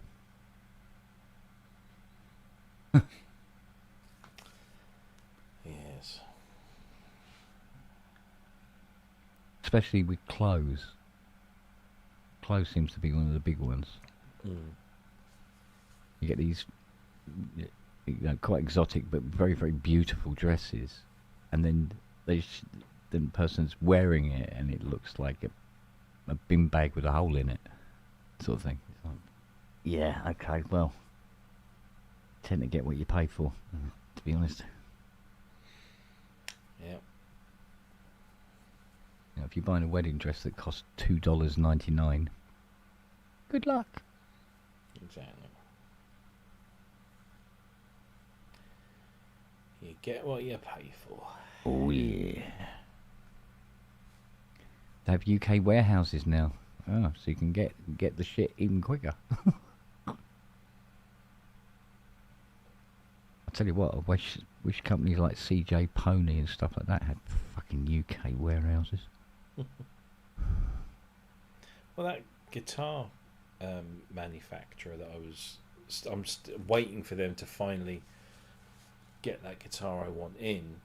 The company's called Firefly. They're a Chinese company. Yeah. And they opened up a warehouse in the US, and they've just opened up one here in the UK, and they're slowly stocking it up. because the demand has been such that they need to cater for the UK market, and it's just cheaper all around if they just send 500 guitars over and distribute them from the UK than it is to send 500 individual guitars from America or from China direct. Yeah. So oh yeah, it makes sense. I mean, I bought a lot of tools, for instance, off of Amazon, and the pricing clearly indicates that they're made in China, and I've had no problems, no problems at all. I've bought loads of cables, like USB cables, audio cables, and they've all got these weird names like, what's this one? Nimaso. Yeah, or Infima. Yeah, there's just some weird ones. But they're well built. Yeah. And, I mean, this is a USB-C cable. It's braided. It's tough. It's a nice firm, click in there. Does exactly what it says on the tin. Yeah. And cost me a lot less than a sort of branded one. So but when you get things like people like Reform, and they say no, we've got to bring manufacturing back to the UK. Good fucking luck. Where? Yeah. How? Yeah. I mean, who the hell are gritting? Little USB to C to A. Yeah. Adapter. I don't fucking know who they are, but does the fucking job. In fact, I think I have a gritting C to A adapter as well. Yeah, probably. I bought a pack of 4. There's 2 like this, and then 2 like half the size. Yeah, and I got one that goes from a USB-C to 2 3.5mm stereo. Oh yeah. I think so you can have 2 pairs of headphones or whatever. Yeah. And I got another one which goes from USB-C to 3.5mm headphone jack. And the other one is another USB-C, so you can actually be charging and listening to headphones on the iPad at the same time, or iPhone. It may transpire. That's more of a Chinese name. I won't get it into focus. Go on. Yung J. But again, this is like a super long 3.5 to 6.4 extension cable. Works really well and is very, the plugs are solid aluminium. Yeah. It's I mean, all right, sometimes they're going to get it wrong, but then it's understandable. The one that made me laugh though was the one where they had it was a sign over the entrance to this tunnel in China, and it said could not connect to translation server. But when the Chinese guys typing in what he wanted it to say in English, that's what it got. He can't read it. Had the sign made and printed off and erected over the tunnel. I went, yeah, what's going to happen? What's going to happen? Yeah. I suppose at some point somebody's pointed it out to them and go, do you know what that says, don't you? Wasn't there a big kerfuffle? Because in Wales, everything has to be in both English and Welsh. Road signs, road markings, everything. And given that 1% of the Welsh population speak Welsh. Well, they want to keep it alive. It's, no, good luck to them. Yeah, absolutely. But the amount of money you spend on printing signs that have to be twice as big as everything else, because you've got to fit both languages on. Yeah. The amount of Welsh people I've spoken to that say it's a complete waste of fucking money. We all speak English, but 1% of us also speak Welsh. But there was a kerfuffle because they'd printed a road sign and the Welsh bit was completely wrong, and lots of people's noses got put out of joint by something. I don't know what it was. Or maybe get somebody who speaks Welsh to work at the sign making factory. Well, yeah, quite. So, but I mean, you see, if they have to print it twice for everything, the road signs have to be bigger. That might be a good thing because it means the yield sign. If the yield sign is twice as big, you might have more chance of the fuckers actually seeing it and actually yielding. It's like the amount of cars that you see going up one-way streets the wrong way. and they giving it all this Yeah. and gesticulating in their cars, and people go, "It's a one-way street. There's the sign behind you. You fuckwit." Yeah. So it's no way of knowing.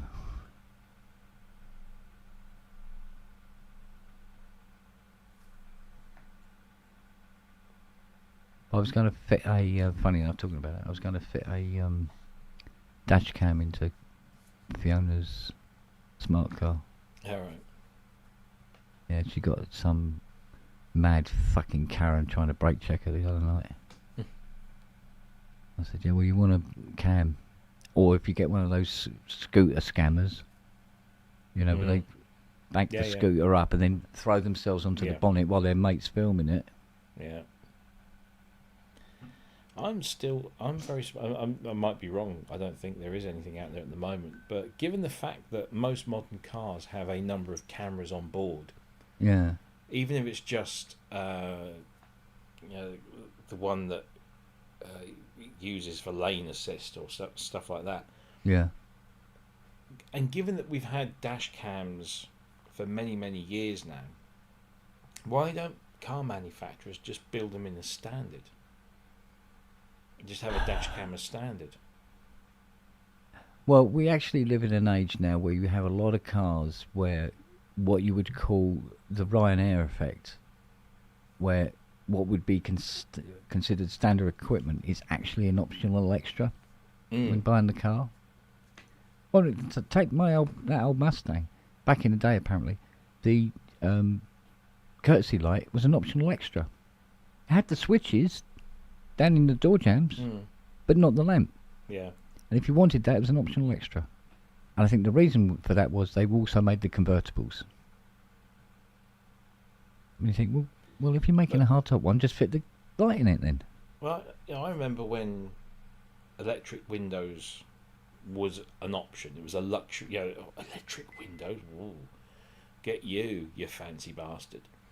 Now you cannot buy a car with manual windows. It's just not a thing anymore.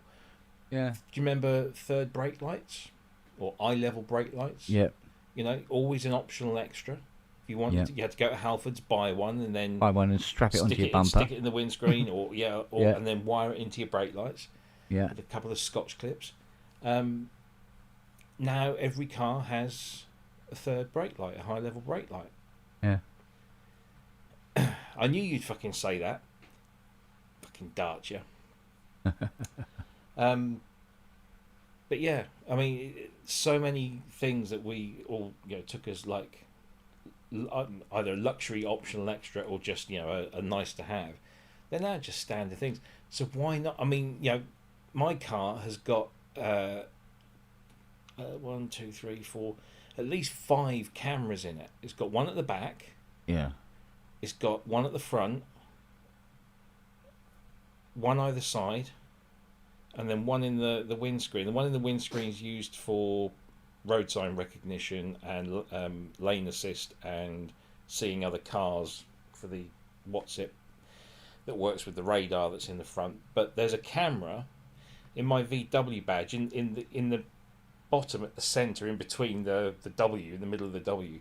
There's a little camera, and I can turn that on and look ahead of me and switch it to an ultra wide mode. So if I'm coming out of a concealed drive, I can see either side of the thing that I can't see from my position. So the car is obviously like 3 or 4 foot in front of where I'm sat, so it can see beyond the hedges, for example.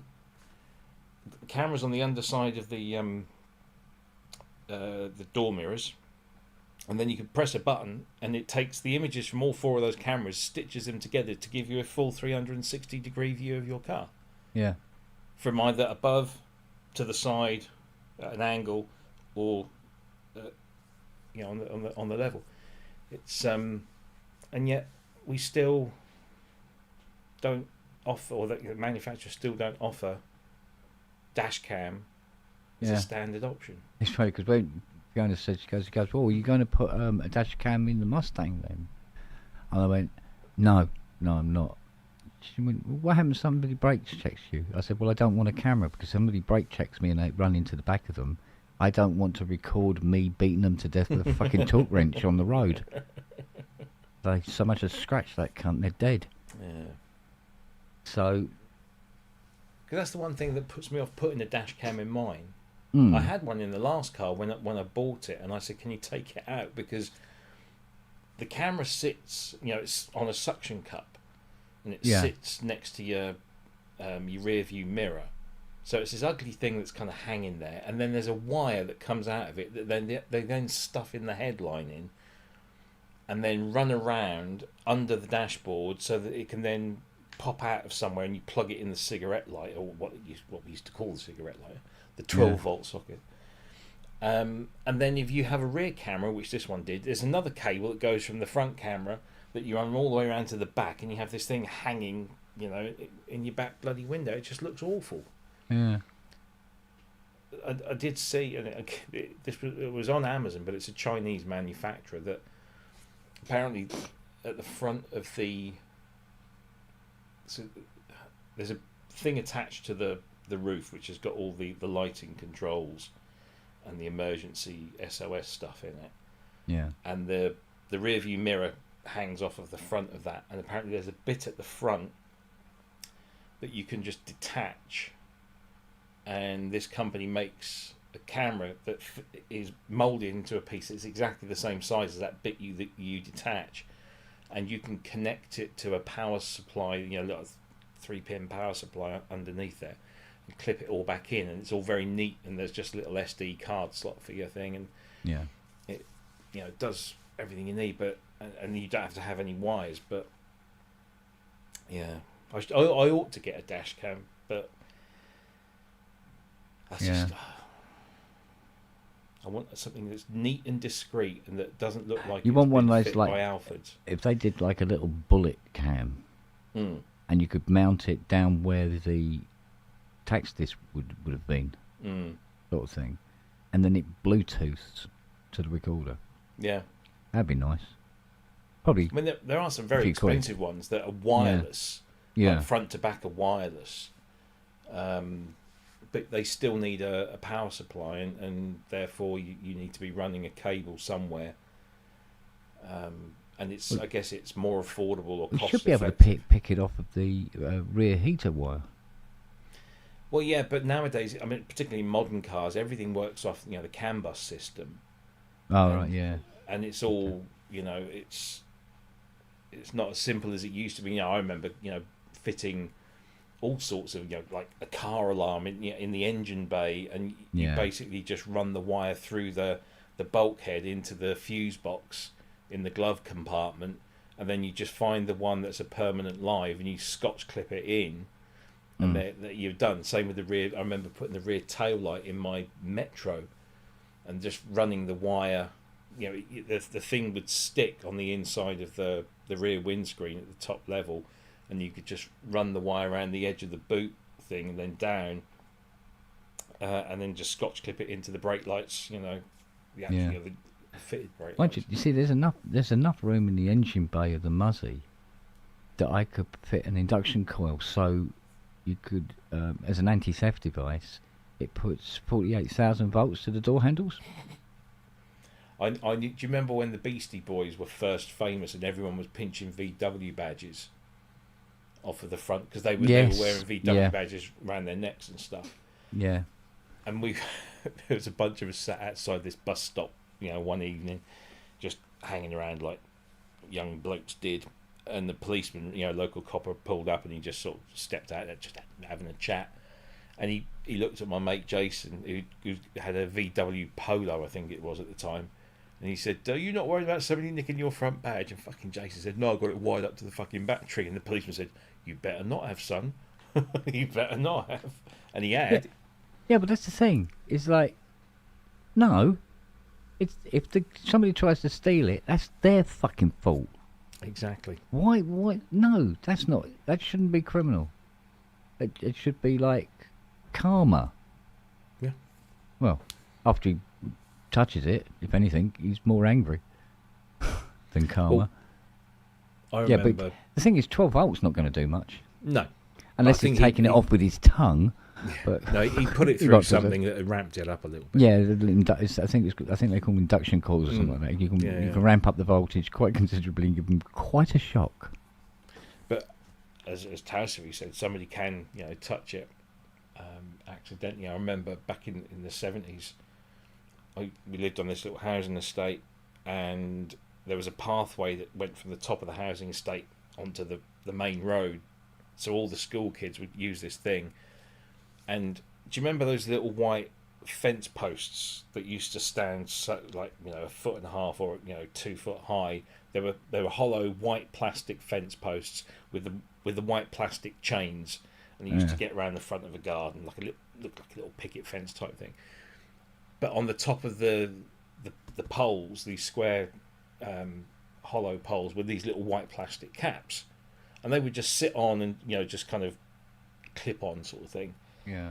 Well, kids would come along and they'd knock them all off because it's the kids, isn't it? They just do that. This old boy stuck fucking razor blades underneath these caps, and I don't think anyone actually but somebody found out, and he got reported and got told, you can't do that because what if a kid comes along, he's taking the cap off my fucking fence post? Yeah, but you've just sliced their fucking finger open, Yeah. Well, they won't do it again then, will they? They won't do it again. No, that's true. But still. Yeah, I know.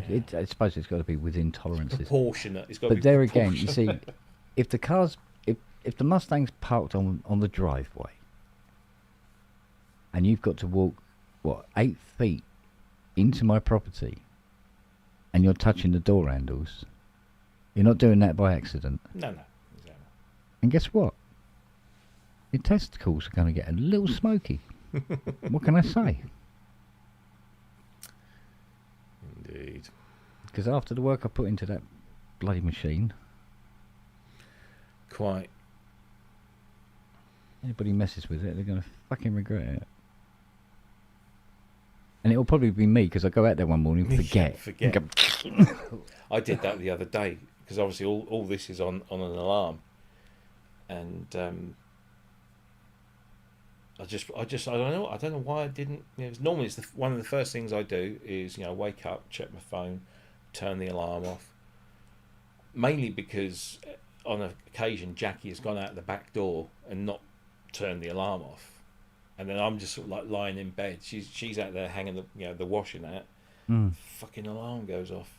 But I came in here and I opened the door, walked in. I was stood here just like logging on to everything. I saw something at the corner of my eye. It was my alarm system. It was flashing the red circle that's basically saying you've got 30 seconds before I get very loud. I was like, oh shit! I left my phone in the kitchen, and the fob was in the kitchen as well. And just because I've got it hooked up to Alexa, so I said, Alexa, then you have to say like home alarm, disarm, and then it asks you for your code. Yeah. So I went, home alarm, disarm. It says, what is your code? And just as I said the second digit of my PIN code, the alarm goes off, and of course Alexa can't hear me now because the fucking alarm's going off. God. So I was running around trying to find that to turn that fucking thing off. Yeah. But at least I know it works, so that's good. Yeah, I've had the Chrysler did that. There was a spate of time, and it turned out there was a fly in the car. But it, I was sitting, we were watching a film or something like that, and suddenly you hear this woo woo, and I'm going, oh, whose bloody car's that? And I look out the window and I go, oh, fuck, it's mine. Yeah. I go, where's the keys? Fucking hell, I'll go and find the keys, and point it, and it goes beep, and it goes off. Somebody's probably driven past like a van and shook it or something like that. Vibration, Then it went off again. Right, oh, fuck. And then it went off again. I said, well, if this keeps up, I'm going to have to go out there and disconnect the fucking battery. And Fiona goes, what if they're deliberately doing it so you do that, and then they break into it? I went, nah. You see every now and again there'll be a report on Watchdog or the news or whatever about people stealing cars with these big RFID. So somebody will come up to the door with this big loop that then scans for the keys, and then sends the signal from from a keyless entry car. Yeah. To the guy that sat by the car, who then open it up and start it, and then they'll get in and drive off. And yet the simplest solution is you take the key and you put it in a little Faraday pouch or a Faraday box. Yeah. And then it's impossible to do that. Yeah. And yet, and they'll tell you that in the garage when you buy a car with keyless entry. Put it in a Faraday pouch. They're like, you can buy 2 Faraday pouches for less than a tenner on Amazon. Yeah. I bought a little box from Argos, like £12 or something. So the keys always go in there. And yet people still they criticise the technology and not the fact that all they needed to do was spend a fiver and protect themselves. So. Yeah. Yeah. Well. Yeah. No, I must admit that. I mean, sometimes the Chrysler would go off, and I'd go out there because sometimes you do the thing through the window and it wouldn't go off. You wouldn't turn it off. I'm fucking hell, get up and go out there. They go right up to it and go beep and turn it off. Yeah, that's all right. I go, what the hell's the matter with you? You know, the car's there going, I was lonely. You know, sort of. Fucking hell, what do you want me to pull you up in front of the driveway where you feel safer? Yeah, can you do that? So I pulled it up in front of the driveway because that way, when I do that, it's close enough, you know? Because clearly the battery must be going in the key. But I had 2 identical keys. One was for the car originally, and then there was the new key. And I had to have a new key cut for it because of when somebody went down the side of the car. About 6 days after I bought it. And tore the whole side of the car open. And I still think it was the ex-girlfriend. Yeah. And to this day, I still don't know why, but I never took the other key off. Oh, I know, because I needed the other key for the other door, the other side. Because it was a different lock. And so I kept the keys together. But one would turn the alarm off and the other one wouldn't. Right. So I'm there going, turn off, fucking shut up. And go, oh no, it's the other key, isn't it? Beep. So, yeah, it was always a bit of a pain in the bum. But anyway, she's long gone now, isn't she? Aye. She's probably now a fridge freezer in Belgium. I was watching a film the other night on Amazon. It's called Crime 101. It's actually quite a good film. Oh yeah. And it opens up with a bad guy. Guess what he's driving? 300C. Saloon. Yeah. Yeah. Black. Yeah. It's the car. It's the car of the bad guy now. Yeah. It used to be the Charger, Dodge Charger, back in the day. Like in Bullet. Good film, that. It's Chris Hemsworth. Yeah, it was a 300C. Was the bad guy in the first series of Reacher. The guys that were following him. Or was it the second? Oh, it might have been the second series actually. Beg your pardon. There was a film. There was a film I was watching where it was the 300C was the bad guy. And it's like, yeah, where's the 300C? What's going on? I got a bad guy's car. I don't know. And mainly because the SRT8 was, the saloon version. Got that Chrysler V8. Which was a pretty zippy little motor. So you had the SRT8 GT. That'd leave most cars behind.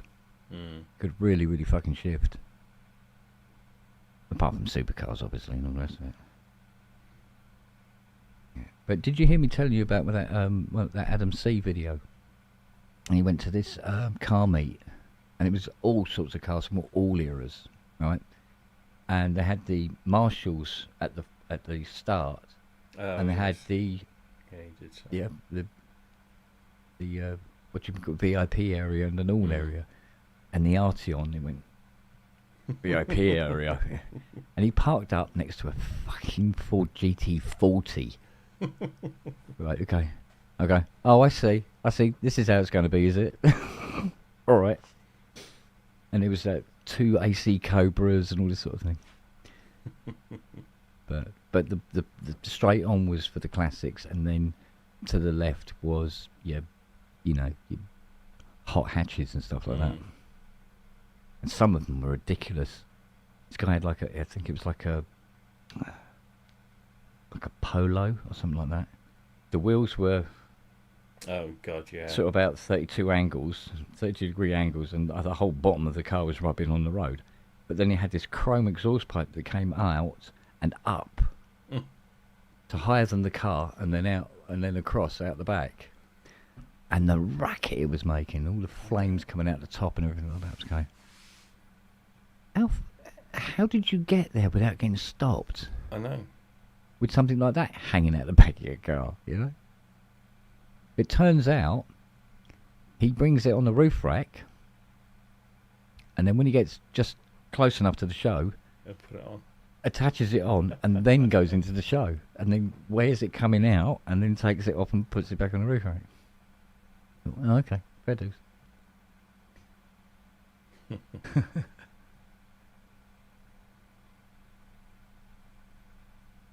But they reckon car shows are dying out now because of heavy police presence at them. Really? Really heavy police presence. And you know, there's this trend where they change the spacing of the lettering on their number plates. Yeah. Highly illegal. They literally have a tow truck turn up and take the car off to the pound for that. If the spacing is different on the lettering. Okay. Because apparently speed cameras have trouble reading the number plates if the spacing's out. Yeah. And you went, really? That's all you have to do to confuse that multi-billion-pound system? That it can't read a letter properly if it's slightly out of place on a moving vehicle. There's that, and then there's different coatings that reflect or the absorb. reflect coatings. Yeah. But I mean, when you buy a number plate, you have to you have to take in your V5 to prove that you're the registered owner of the car, or the registered keeper, should I say? Because the registered keeper is not necessarily the owner. Yeah. And you have to take that in with your ID and stuff. But because I took mine, I got some new plates for mine the other week because, again, I don't like sticking things on my car. When you travel across to Europe, you have to have. It used to be GB, now it has to be UK. Yeah. But if you have a number plate made up with the blue strip down the left hand side with the UK, the Union Jack and the letters UK, that's fine as long as you've got it on front and back. So I do that because then it just looks nicer. Yeah. So I went into my local Motor Factors place, and I said, "Can I have the plate with the marking, blah blah blah?" And they offered me what did they call it? It was basically raised letters, so it wasn't a flat thing. It was like a 3-dimensional raised letter. Right. And I said, no, I just want the regular stuff. And I looked into it. Apparently, those are now legal. As long as they're spaced properly and they're the right size, you can have these raised letters. Apparently, that's a legal thing. I always thought that anything like that was not deemed road legal. No. Yes, obviously it's not an issue anymore. I know there's these. I think, do they call them 4D plates or something? Yeah. Yeah, and there's all sorts. You can just go online and order a plate. Although as long as the place that you're buying them from says these are not to be used, these are for show use only, not to be used on the road.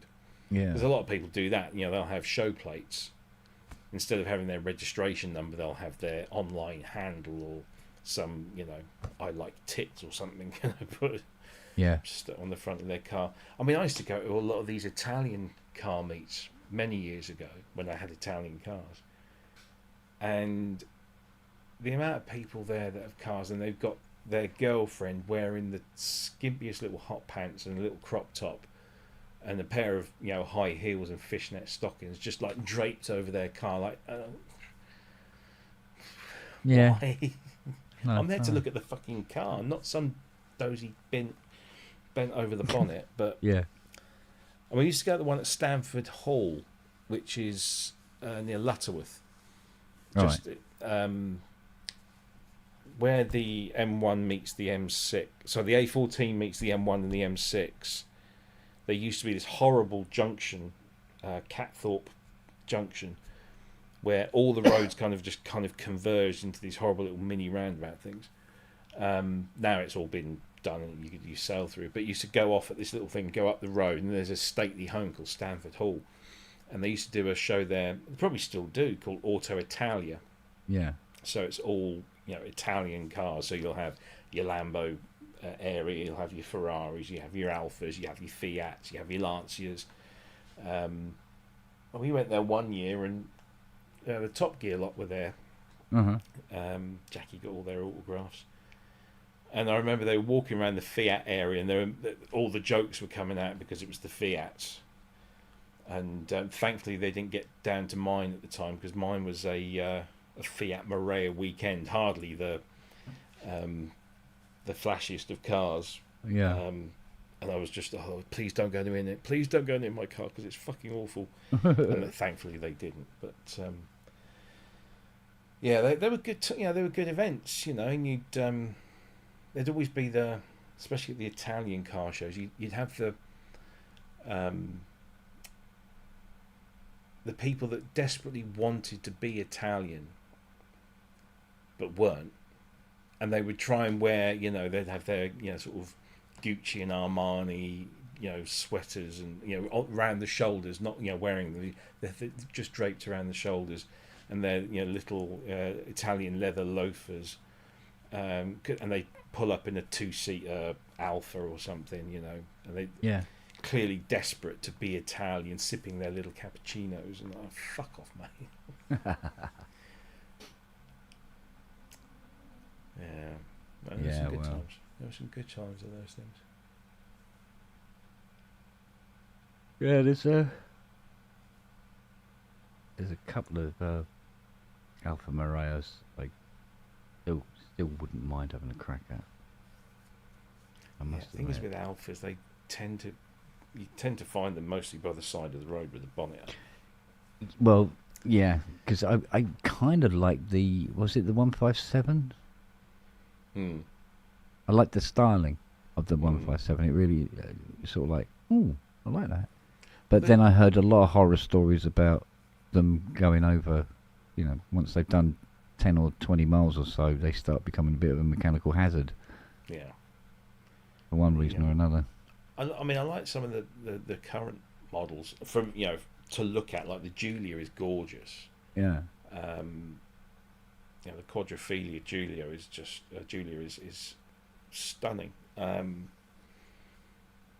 But everyone I've known that's ever had an Alfa has had terrible trouble with it, and it's horrible.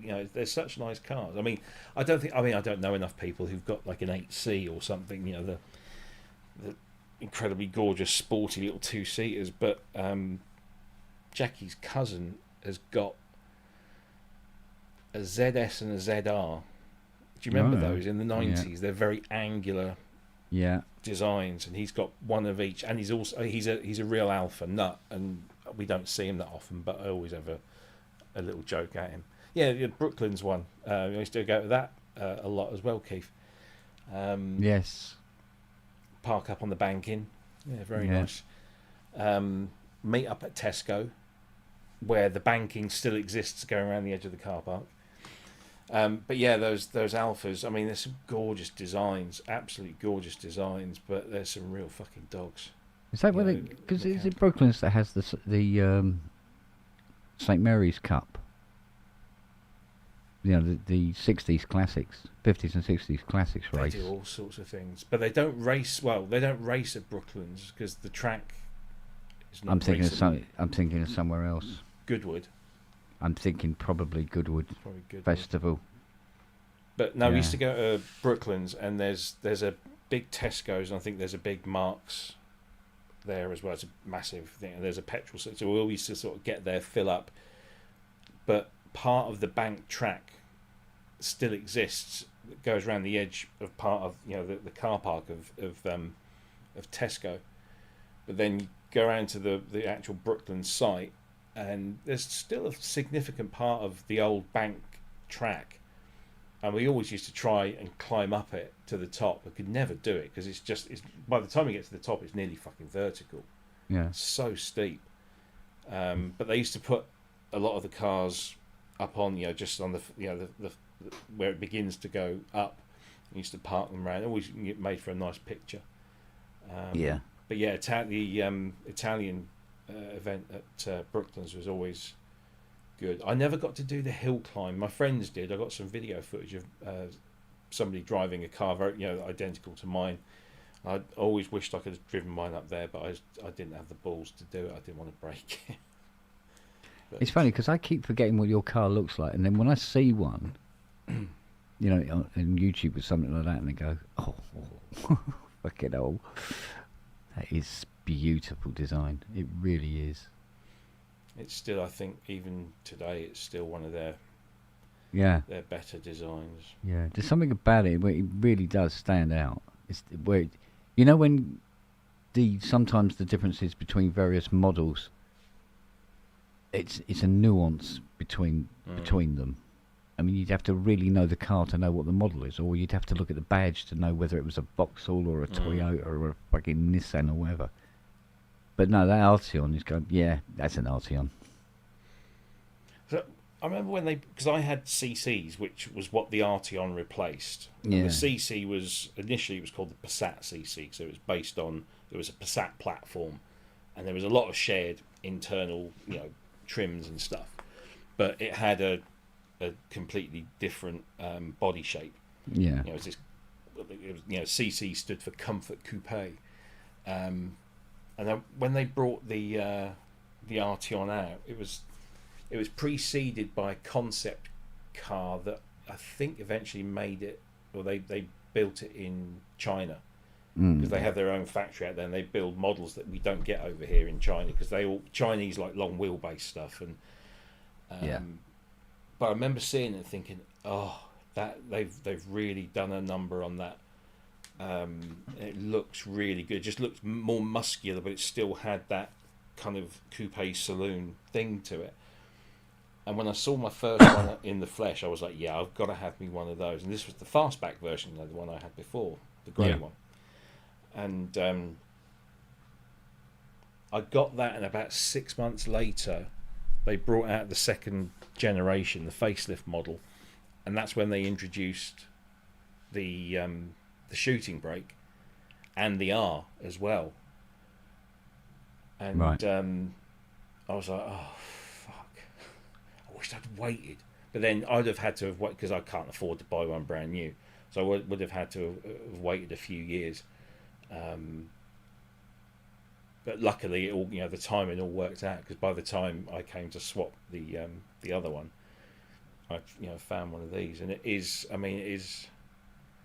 one of those cars that when you're in it, it's a nice car inside, but you really appreciate it when you're outside of it looking at it. It's very easy on the eye. See if we can find a decent one. There we go.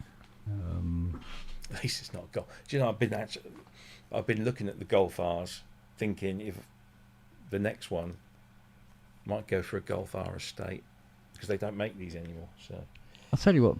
Have you got a nice beauty shot of an Arteon? What, my one? Or... Yeah, that you can put up. Or of any Arteon even. Well, there's a... Hang on. Give people an idea of what it is you got.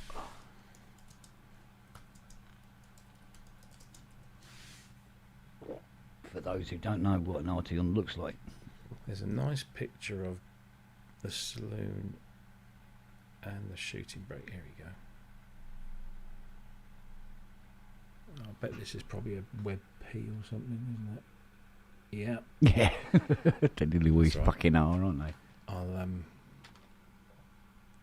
Or they're protected. There we go. Ping file, desktop, Bosch. Right.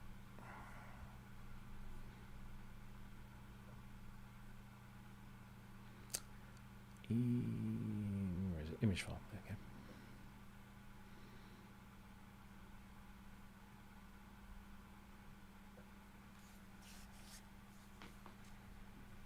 Oh, in blue as well. That's exactly my model there, the shooting brake.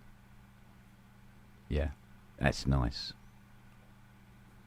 Same wheels, 20-inch Ester wheels. Yeah, I do. I love the shape of that. The tailgated one. But I mean, I used to have the one on the left there, the saloon, or the fastback, or whatever they call it. Yeah. And I loved that.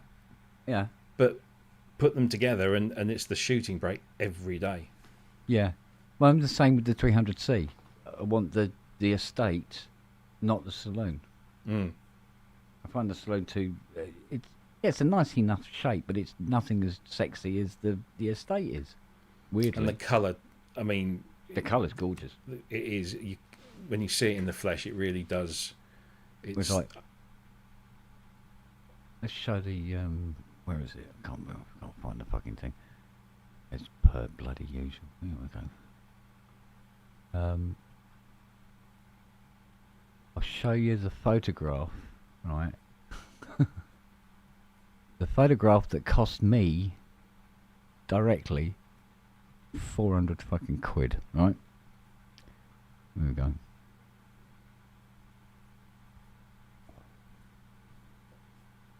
There. Oof. Right? And the reason it cost me 400 quid... Yeah. That. Bloody fuel cap. 400 fucking quid. Unbelievable. The thing is, a normal one was still about 250. Yeah. It's not like, it's like, being like outrageously, exorbitant with it or anything. So, this is my one. So. That's nice, isn't it? That's a good beauty shot as well. There's a little spot just outside the village I used to live in. Yeah. And it's got this nice little sort of gravel lay-by thing, but you've got the fields and you get it at the right time of day. I mean, yeah, I've enhanced that sunset a little bit on there, but it's it looks good from every fucking angle. From the back especially, I always like I've always been a bum man, so yeah, this is another one.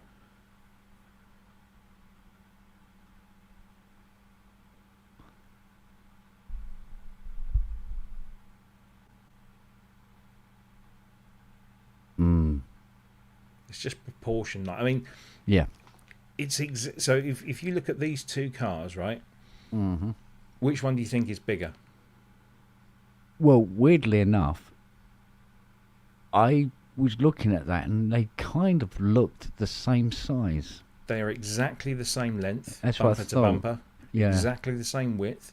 The only difference is that the roof just goes along a little bit further. A little bit longer, yeah. And then drops down in a more vertical fashion. Yeah. Because I'm looking at the wheelbase. Yeah. Because the wheelbases look exactly identical. Yeah. Weird, isn't it? Yeah. But psychologically, you'd think that the fastback would look is longer, but it isn't. Bizarre. Because Jackie was like, "Oh, it's bigger than the other one." I said, "No, it's not. It's exactly the same width, length, height. The whole fucking lot is. In fact, it's actually a little lower because it's on DCC lowered." Yeah. So, but I mean, you think in a car like this with 20-inch alloys on, yeah, and you stick it into race mode so it stiffens everything up. Even then, it's not that bad on a bumpy road. You don't really. I mean, if you stick it into comfort, it's a different thing altogether. But it's yeah, it is a lovely. I cannot wait to throw that up the mountains in a couple of months. Are you going to be tempted to go to Nürburgring? I don't know. Not this year anyway, but Because the only thing about it is, I mean, especially when you watch the videos of people going round it, it looks like a lot of fun until they go round a bend just that little bit too fast, and then suddenly the next thing another they're in the barrier. That's it. The thing is, that's the downer, isn't it? You get a little confident, and then there's some of those turns on Nürburgring. They just fuck, and you're off. You know that complex where they always put a camera, and there's always somebody overcooks it, and you see then a wheel doing that. Yeah. As they're going back down, you see them driving up and the back wheels going like that. But, you're not getting far, mate. A nice, pleasant pace, and then you'll find, there's a bit of a straight here, so you'll think, I'll floor it a little bit. Yeah. And then you get around that, and and I know that I would probably start to get a little overconfident. And although that car is set up, it's an R, so it's its whole raison d'etre is race mode.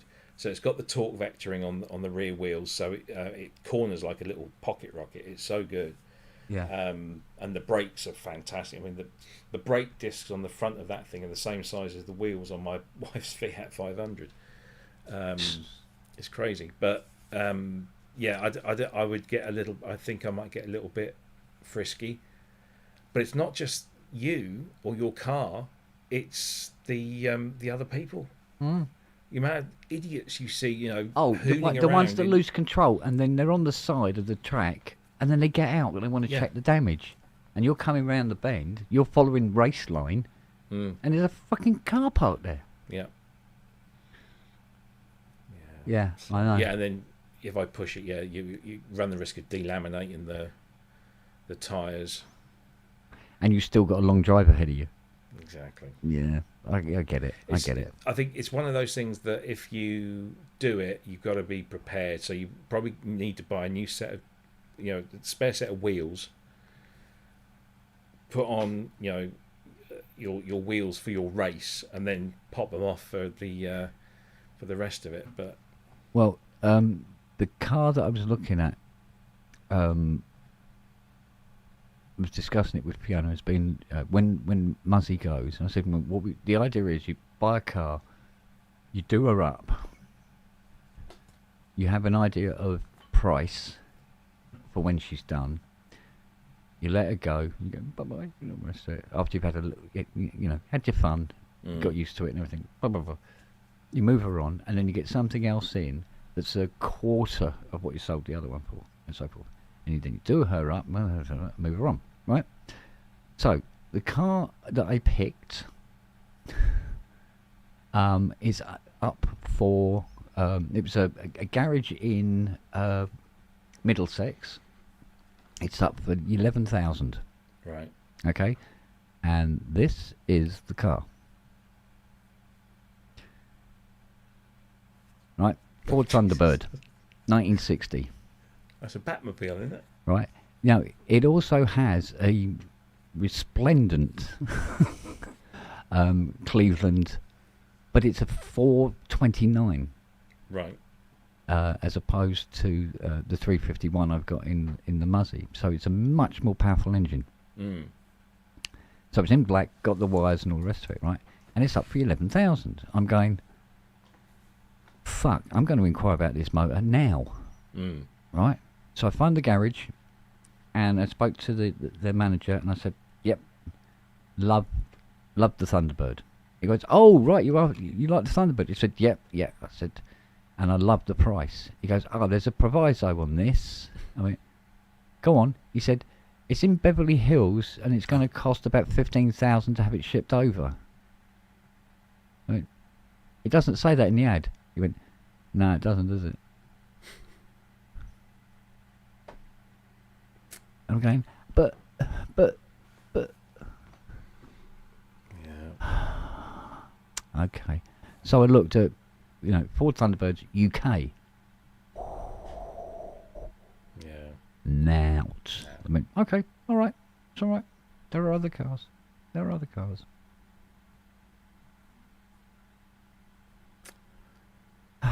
Not today. Fiona says to me, she goes, why didn't you get an Eleanor? I said, darling, the Mustang we have is the original Eleanor. That it was a 70. I think it was a 72 Mac 1. And she goes, no, no, no, no, no, no. It was a completely different. I said, no, you're thinking of the Nicolas Cage film. I'm talking about the original Gone in 60 Seconds with the yellow version of our car. That's the original Eleanor. Ah, okay. Right. If we can't afford the one you're talking about, they start at about 120,000. You know, even if it's got a fucking tree growing out of it, it's going to be more than we'll get for that car when it's done. So, no, lovey, sorry. Not this time round. And she's still going on about getting a bloody Escort.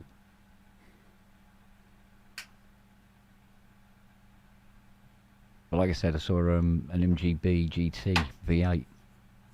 Yep, that's the original. That's right at the beginning of the film. Yep. Yeah, that's it. Got the you seen the movie poster on it? Yeah, but a movie poster. Yep. But it's with my. I'm trying to get the light off. But it's my car in the poster that a guy made up. I just thought it was really pretty. So, and looking at this picture, I'm going. I can now see how the bonnet didn't quite align properly, which I've cured now. Fixed all that. I go, yeah, it did need a lot of work underneath. Fucking thing. Anyway.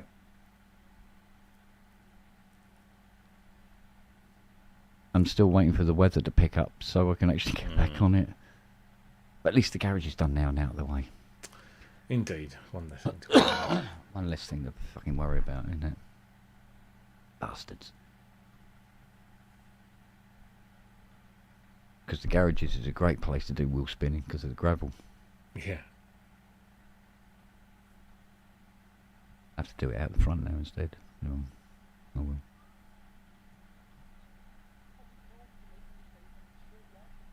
So I draw the line at doing the Diamonds Are Forever stunt. Yeah. Either one. It was the one we drives over the top of the cars, coming out of the car park, all the yeah, up on two wheels. Yeah, and then defeating physics and flipping the car up the other way so it comes out on the other two wheels because they filmed it wrong. Yeah. And they went, wait a minute, wasn't it on the other two wheels in the first shot? Shit. So they put that little bit in the middle where the car just moves to the other side.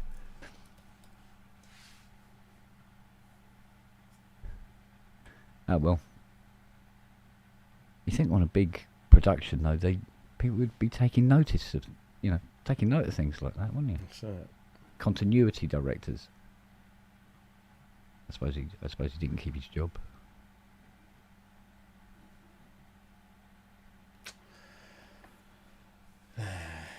I know where there's a concourse tea, but yeah, I bet it isn't for sale.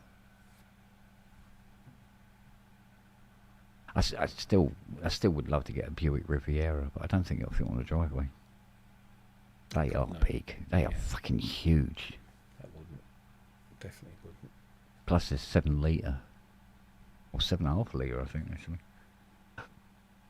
So they're thirsty girls.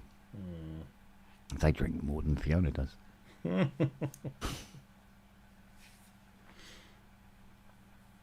Because she doesn't open a bottle of wine and have a drink. She doesn't stop drinking until the bottle's empty. Yeah. Kind of girl, And she's a little on the squiffy side. But she's a lot of fun when she's squiffy, to be honest.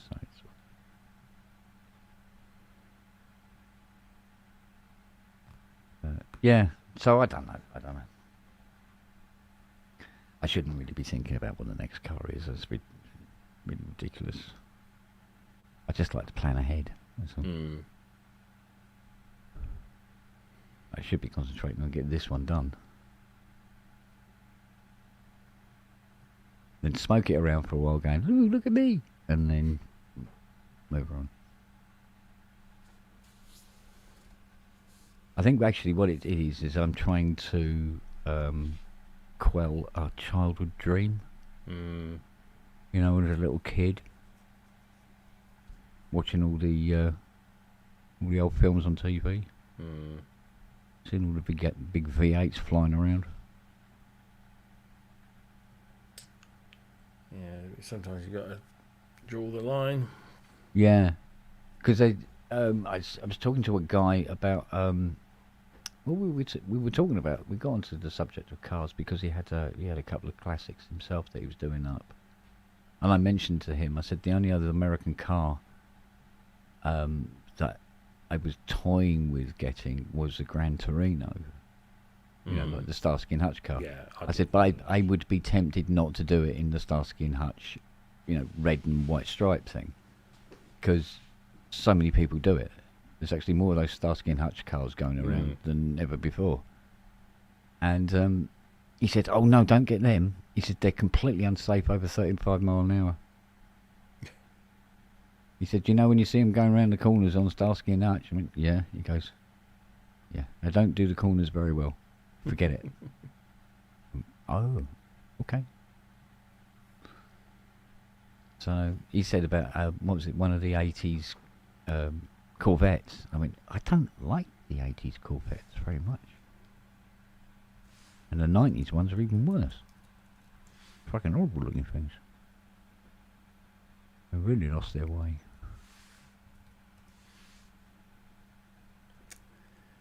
Yeah, I still hanker after an '83 Pontiac Firebird, just simply because it's the Knight Rider car. No, I don't like that. I prefer the older shape. No, see, I like. You again, like it? Yeah. It's that thing. It's the Knight Rider car. Yeah. Was it an '83? I think it was an '83. Might have been. Might have been 81 or something like that, right? Was it an 80? Let's have a look. Have a look. No, it's an 82. It was an 82. It is 82. Yeah. 82. Yeah. Yeah, because I saw one at a car show, and the guy had done the LED things on the front and all that business, and cause that steering wheel, they have them anyway, don't they? Yeah. And the LED display, or light emitting diode speed indicator, as it is in the manual. I'm sorry, Michael, the turbo boost, isn't it? Yeah. Yeah, it's... I'm sorry, Dave, I can't do that. Yeah. Yeah, I always loved that car. Yeah. But then I always loved the Starsky and Hutch Gran Torino. I always loved Jim Rockford's... he's Firebird. Yeah. He had a Pontiac Firebird, 1970... Bronze one, wasn't it? Yeah. 1972 or 1973, about the same year as my mother's.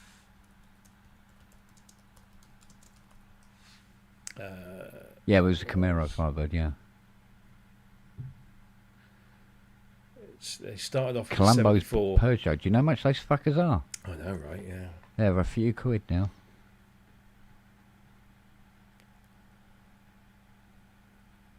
Actually, I would like Kojak's Mercury. Do you remember Kojak's Mercury? Oh, yeah. That's but we're getting into, you know, Lincoln boat car territory where at the lights, you know. It was a big old girl. Yeah, apparently Rockford started off with a 74 and then went to a 78. Uh-huh. Yeah, Fiona got the box set of Jim Rockford the Rockford Files. I still hear the music. Yeah, it was probably pretty. Sing the whole fucking thing to you. It was probably one of the first series theme tunes that had a synthesizer as the lead. Yeah. Simon Templar, yeah. Well, now, which Simon Templar? Yeah, Volvo P1800 or Volvo Jaguar P1800. XJS. Yeah, both cars actually I love, but I do like, as far as the Saint's concerned, it's got to be the Volvo. I like the XJS, don't get me wrong, but I think I'd probably prefer to have it in Purdy's colour. She used to drive a TR7. Oh, is it? No, she drove the TR7. Who was it? Gambit drove the Reds. S-Type. Yeah, I think so. But yeah, Something Purdy like was that was the TR7. Yes, that's right. It was a green one, wasn't it? Convertible. Don't remember. Oh, Google. Yeah, the P1800 is a gorgeous. That would be a nice resto as well. Apparently, it was yellow. It was So yellow? we're both wrong. Yeah. Oh, God. I don't remember it as being yellow. Wow. Yeah. Never mind. There you go. What other TV cars used to... I tell you what, the Batmobile from the TV series. Yeah. Although that was a heavily modified... Yeah, that was a heavy modified Mercury. Something like that. Yeah, it was based on a regular vehicle, wasn't it? Yeah. Yeah, just add a lot of fins and bits and bobs.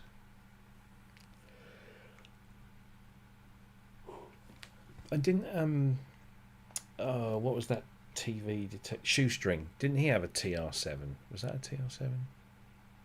Remember Shoestring? God, I can barely remember.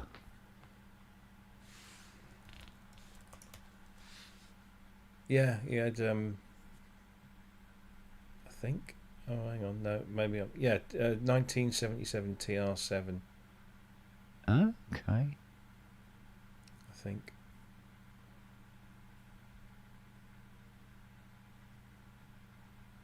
I'm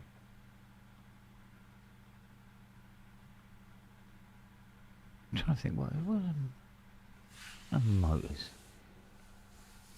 Well, Ed Straker's car was a Granada coupe, fastback Granada. Sweeney was a Granada, wasn't it? It was a saloon. Yeah. You had a was it a Mark? Was it Mark 1 or Mark 2 Granada? Something like that, wasn't it? Yeah. Ed Straker's was a heavily modified Granada. Fastback. That's a sort of photograph of that. It's rotting in a bush somewhere at the moment. So I don't think the guy who's got it wants to sell it. Easy one, Mr. Bean. Yeah, get a Mini Cooper, mate. Mind you want to see how much those fuckers go for now? They fetch a few. Oh, the was it Robin Reliant, isn't it? Yeah. Robin Reliant van. Yeah.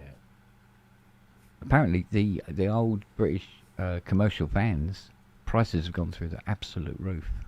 If you've got an Escort van, Mark 1 Escort van, it's fetching stupid money, like 75, 80,000. Crazy. I know, it's like, what for a van? Are you kidding? But like I said, there's that factory in China, in Shenzhen, making VW camper body shells now, brand new. Which is crazy, but there you go. Gene Hunt's Cortina Mark III. From Ashes to Ashes, or Life on Mars. No, it was Life on Mars. He had the Cortina. In Ashes to Ashes, he had the Audi Quattro. Oh, what was in the professionals? What's his name? He had was it the 3-litre Capri or the 2.8i? One had the Capri. The other one had the Escort Mark II. Escort Mark II. And the old guy had a Granada. Would he have a Granada? I think it was a Granada. Yeah. That sounds about right.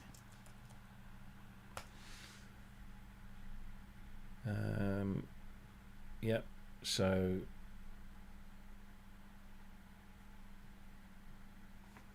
Oh, it doesn't say what models they are.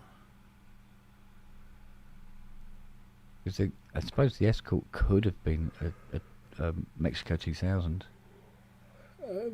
It was an RS. It was an RS. Yeah. 2000. Yeah. So it had the 2-litre. So had some punch. I think it was Bodie had the Capri. I think it was a 3-litre Capri. Mark 3, 3-litre.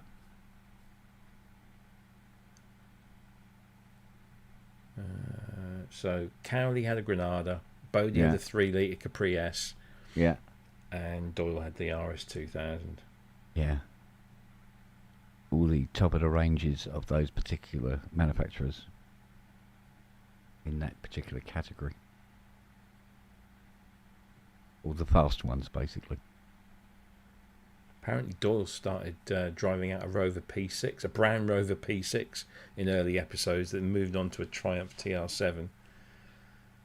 Should have stayed with the bloody Rover. Yeah. At least it's got a Buick V8 in it. Classic police car, that, wasn't it? Oh yeah, Aston Martin DBS. Hello.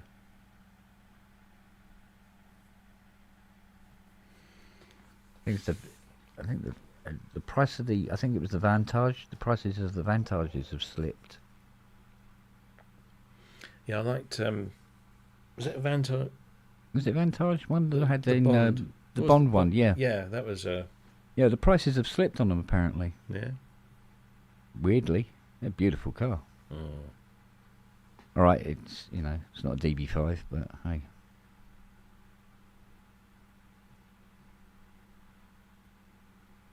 DB5's a DB5, mate. Handmade aluminium panels. Good luck with that. Nobody brake checks you in that, mate. It's going to cost you a few quid. What car did Noddy drive? It was a Noddy mobile. It's a Noddy car, yeah. Keith, don't you know anything? Come on. It was the Noddy car. Probably based on something as well. Probably I don't know, Austin 7 or something. Yeah. But Austin 7 convertible. Yeah, the Prisoner Lotus the Elan. Pratt with the bell on his hat. The Lotus Elan from The Prisoner. Lotus Elan, yeah. And That was another car. Lotus Europa. I used to love the Lotus Roy the Europa. Rovers. Roy the Rovers used to drive a Lotus Europa. Did he? Yeah. There you go. Yeah. No, Lotus Europa, I thought it was a beautiful car. Very distinctive looking. Yeah. But there again, so was the Super 7. Yeah. And the Caterham, which is technically the same shape, really. Yeah. Yeah. Of course, can't forget the Lotus Esprit. Ah, yes, well. My favourite Bond cars. Yeah. Although, I mean, as much as I like the white one from Spy Who Loved Me, I much preferred the burgundy one, which was... Oh, what was the film that was in? The one after... What was the one after Spy Who Loved Me? Had the skis on the back. Was it View to... Was it? I can't remember. View to Oh, the follow-up Roger Moore one. Yeah. Oh, yeah, now you're Turbo. talking. For Your Eyes Only. Yeah.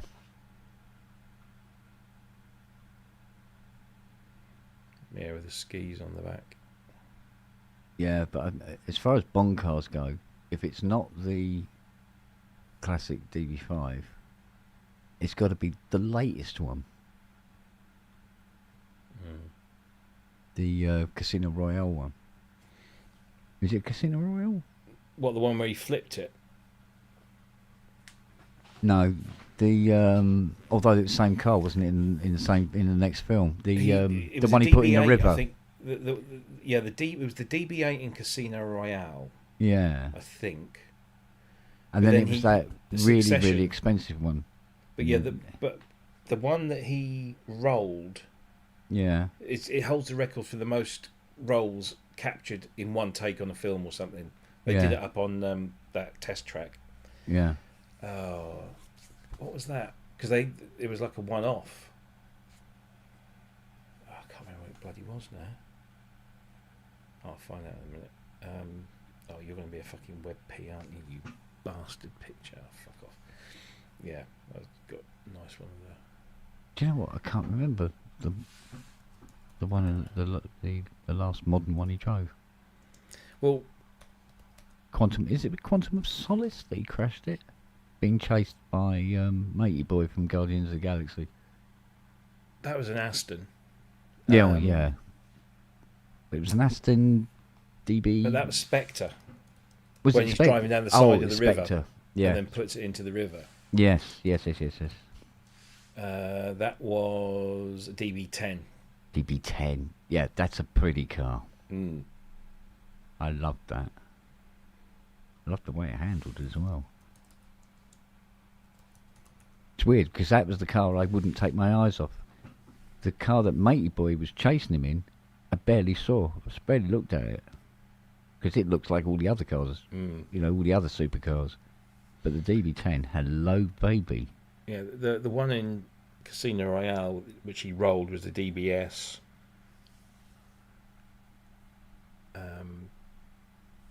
Car from Up in Smoke. No, isn't that was a van though, wasn't it? Don't know. It's the van. They were driving a van in that. What, Cheech and Chong? Yeah. Yeah, it was a van, wasn't it? Because it was the van that caught fire. It was smouldering at the back, wasn't it? Nobody getting high on it. Haven't seen those films in years. It was. Fiona was watching that like 4 weeks ago, I think. Yeah, what else you smoke, man? You know. No, it wasn't a van. You ever tried Thai stick? What's Thai stick? You know, the shit they tie to a stick. It was. Go Right, on. it wasn't. It's not a van. Not a van. Not a van. It was this. If I can fucking find the thing. Here we go.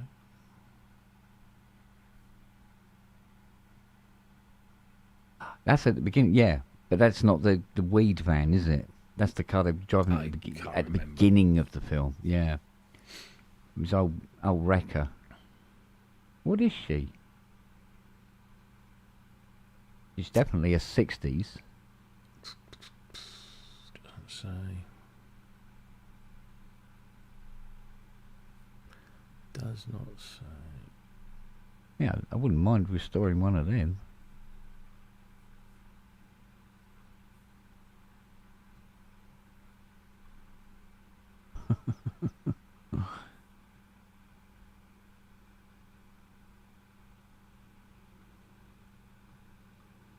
Yeah, because the plot revolved around driving the van back, wasn't it?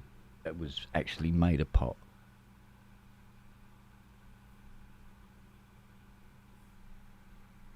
Could be a Lincoln, perhaps. Big enough.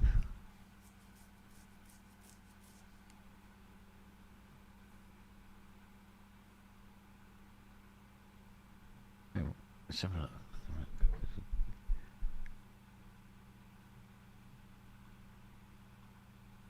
Have a look.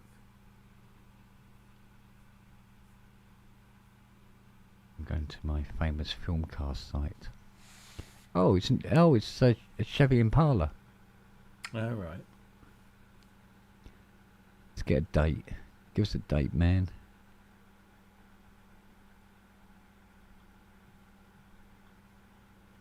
It says 1978. It doesn't look like a 1978. Anything. It's a 1964 Chevrolet Impala Super Sport. There you go.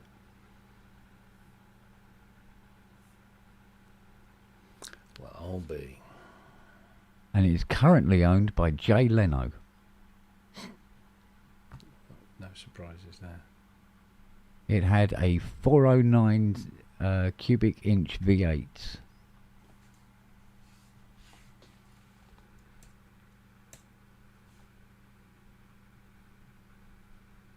How about that? The Chevy Impala. Because the Impala name was put onto a lot of different motors. They all look different.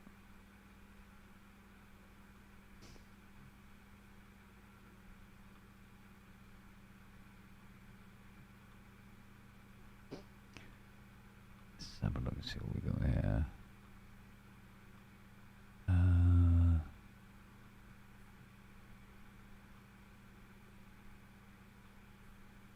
Bum, bum, bum, bum, bum.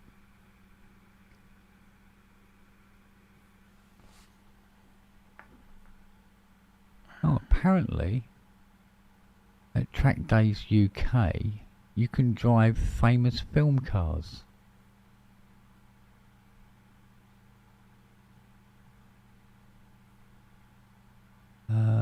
Let's have a look.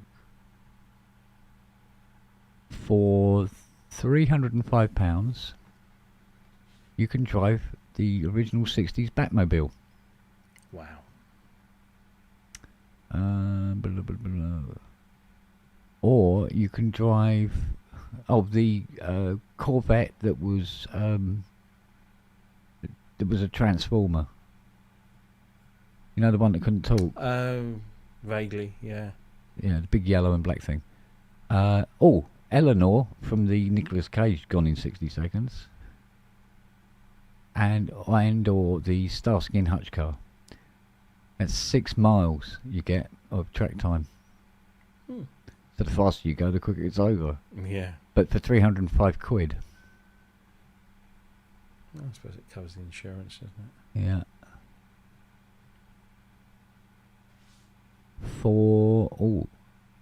Now this is interesting. For 79 quid, you can drive 3 miles in a GT40. Ooh.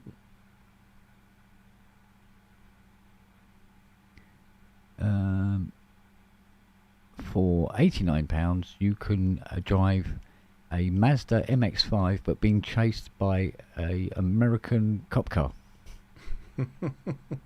For 59 quid, and this is the one I'll go for, thank you very much.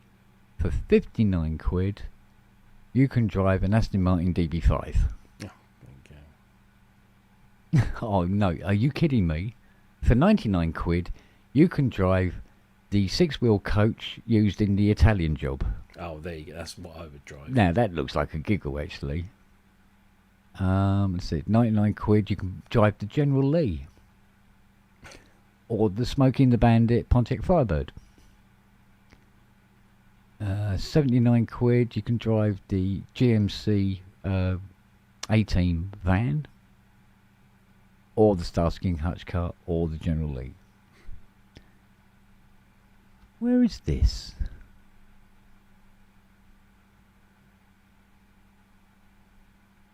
East Midlands, England. East of England, North East. Oh, apparently it goes around, does different tracks. Oh, right. Different events will have the different selection of cars. Looks like a giggle. 49 quid, you can drive a Shelby Cobra. That's pretty cool. 89 quid, you can drive a UK police BMW. For 269 quid, you can drive my car. Fucking hell. Do they go exotic at all? Let's have a look. Oh, that's one for Fiona. 79 quid, you can drive Herbie. She likes her VWs. There's our Phoebo. Let's see, are we going to get... Oh, hello, 139 quid, you can buy... drive the Bullet. The Bullet Mustang. That's not a bad price considering the car's worth 4 times more than all the others.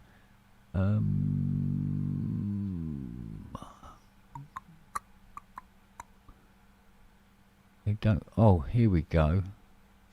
Oh, this is a passenger ride. This one, unfortunately, for 39 quid, you can 3 miles on the track in the what's it called? Fast and Furious GTO. All right. You know, with all the supercharger and bug catcher sticking out of the bonnet. Right. That's for 39 quid, but that's passenger. If you want to drive it, it's 420 quid for 3 miles. So they obviously very much like that car. Nothing too exotic.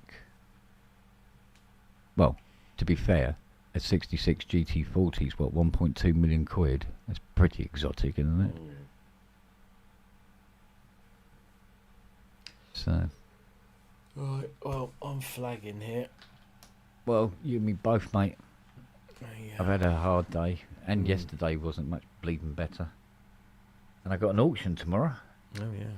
Don't know what time I'm starting it. Got to figure that out yet. But it looks like 0 chance of rain tomorrow, so that's something. Oh, that's good. Yay! Yeah. It might be a bit cloudy and a bit chilly, but. All right, buddy. I'll possibly. I'll definitely see you tomorrow if you're. Well, yes, I think it's a requirement, isn't it? Yes. Yes. All right, mate. So I'd see if I can put a little thingy together. Yeah. Hopefully, without the computer crashing. Fingers crossed. Nice big sound. Yeah. So, cool. Indeed. All right, then, mate. All right, darling. I will see you later. All right. See everybody. Take care and be well. Bye. Bye. Bye.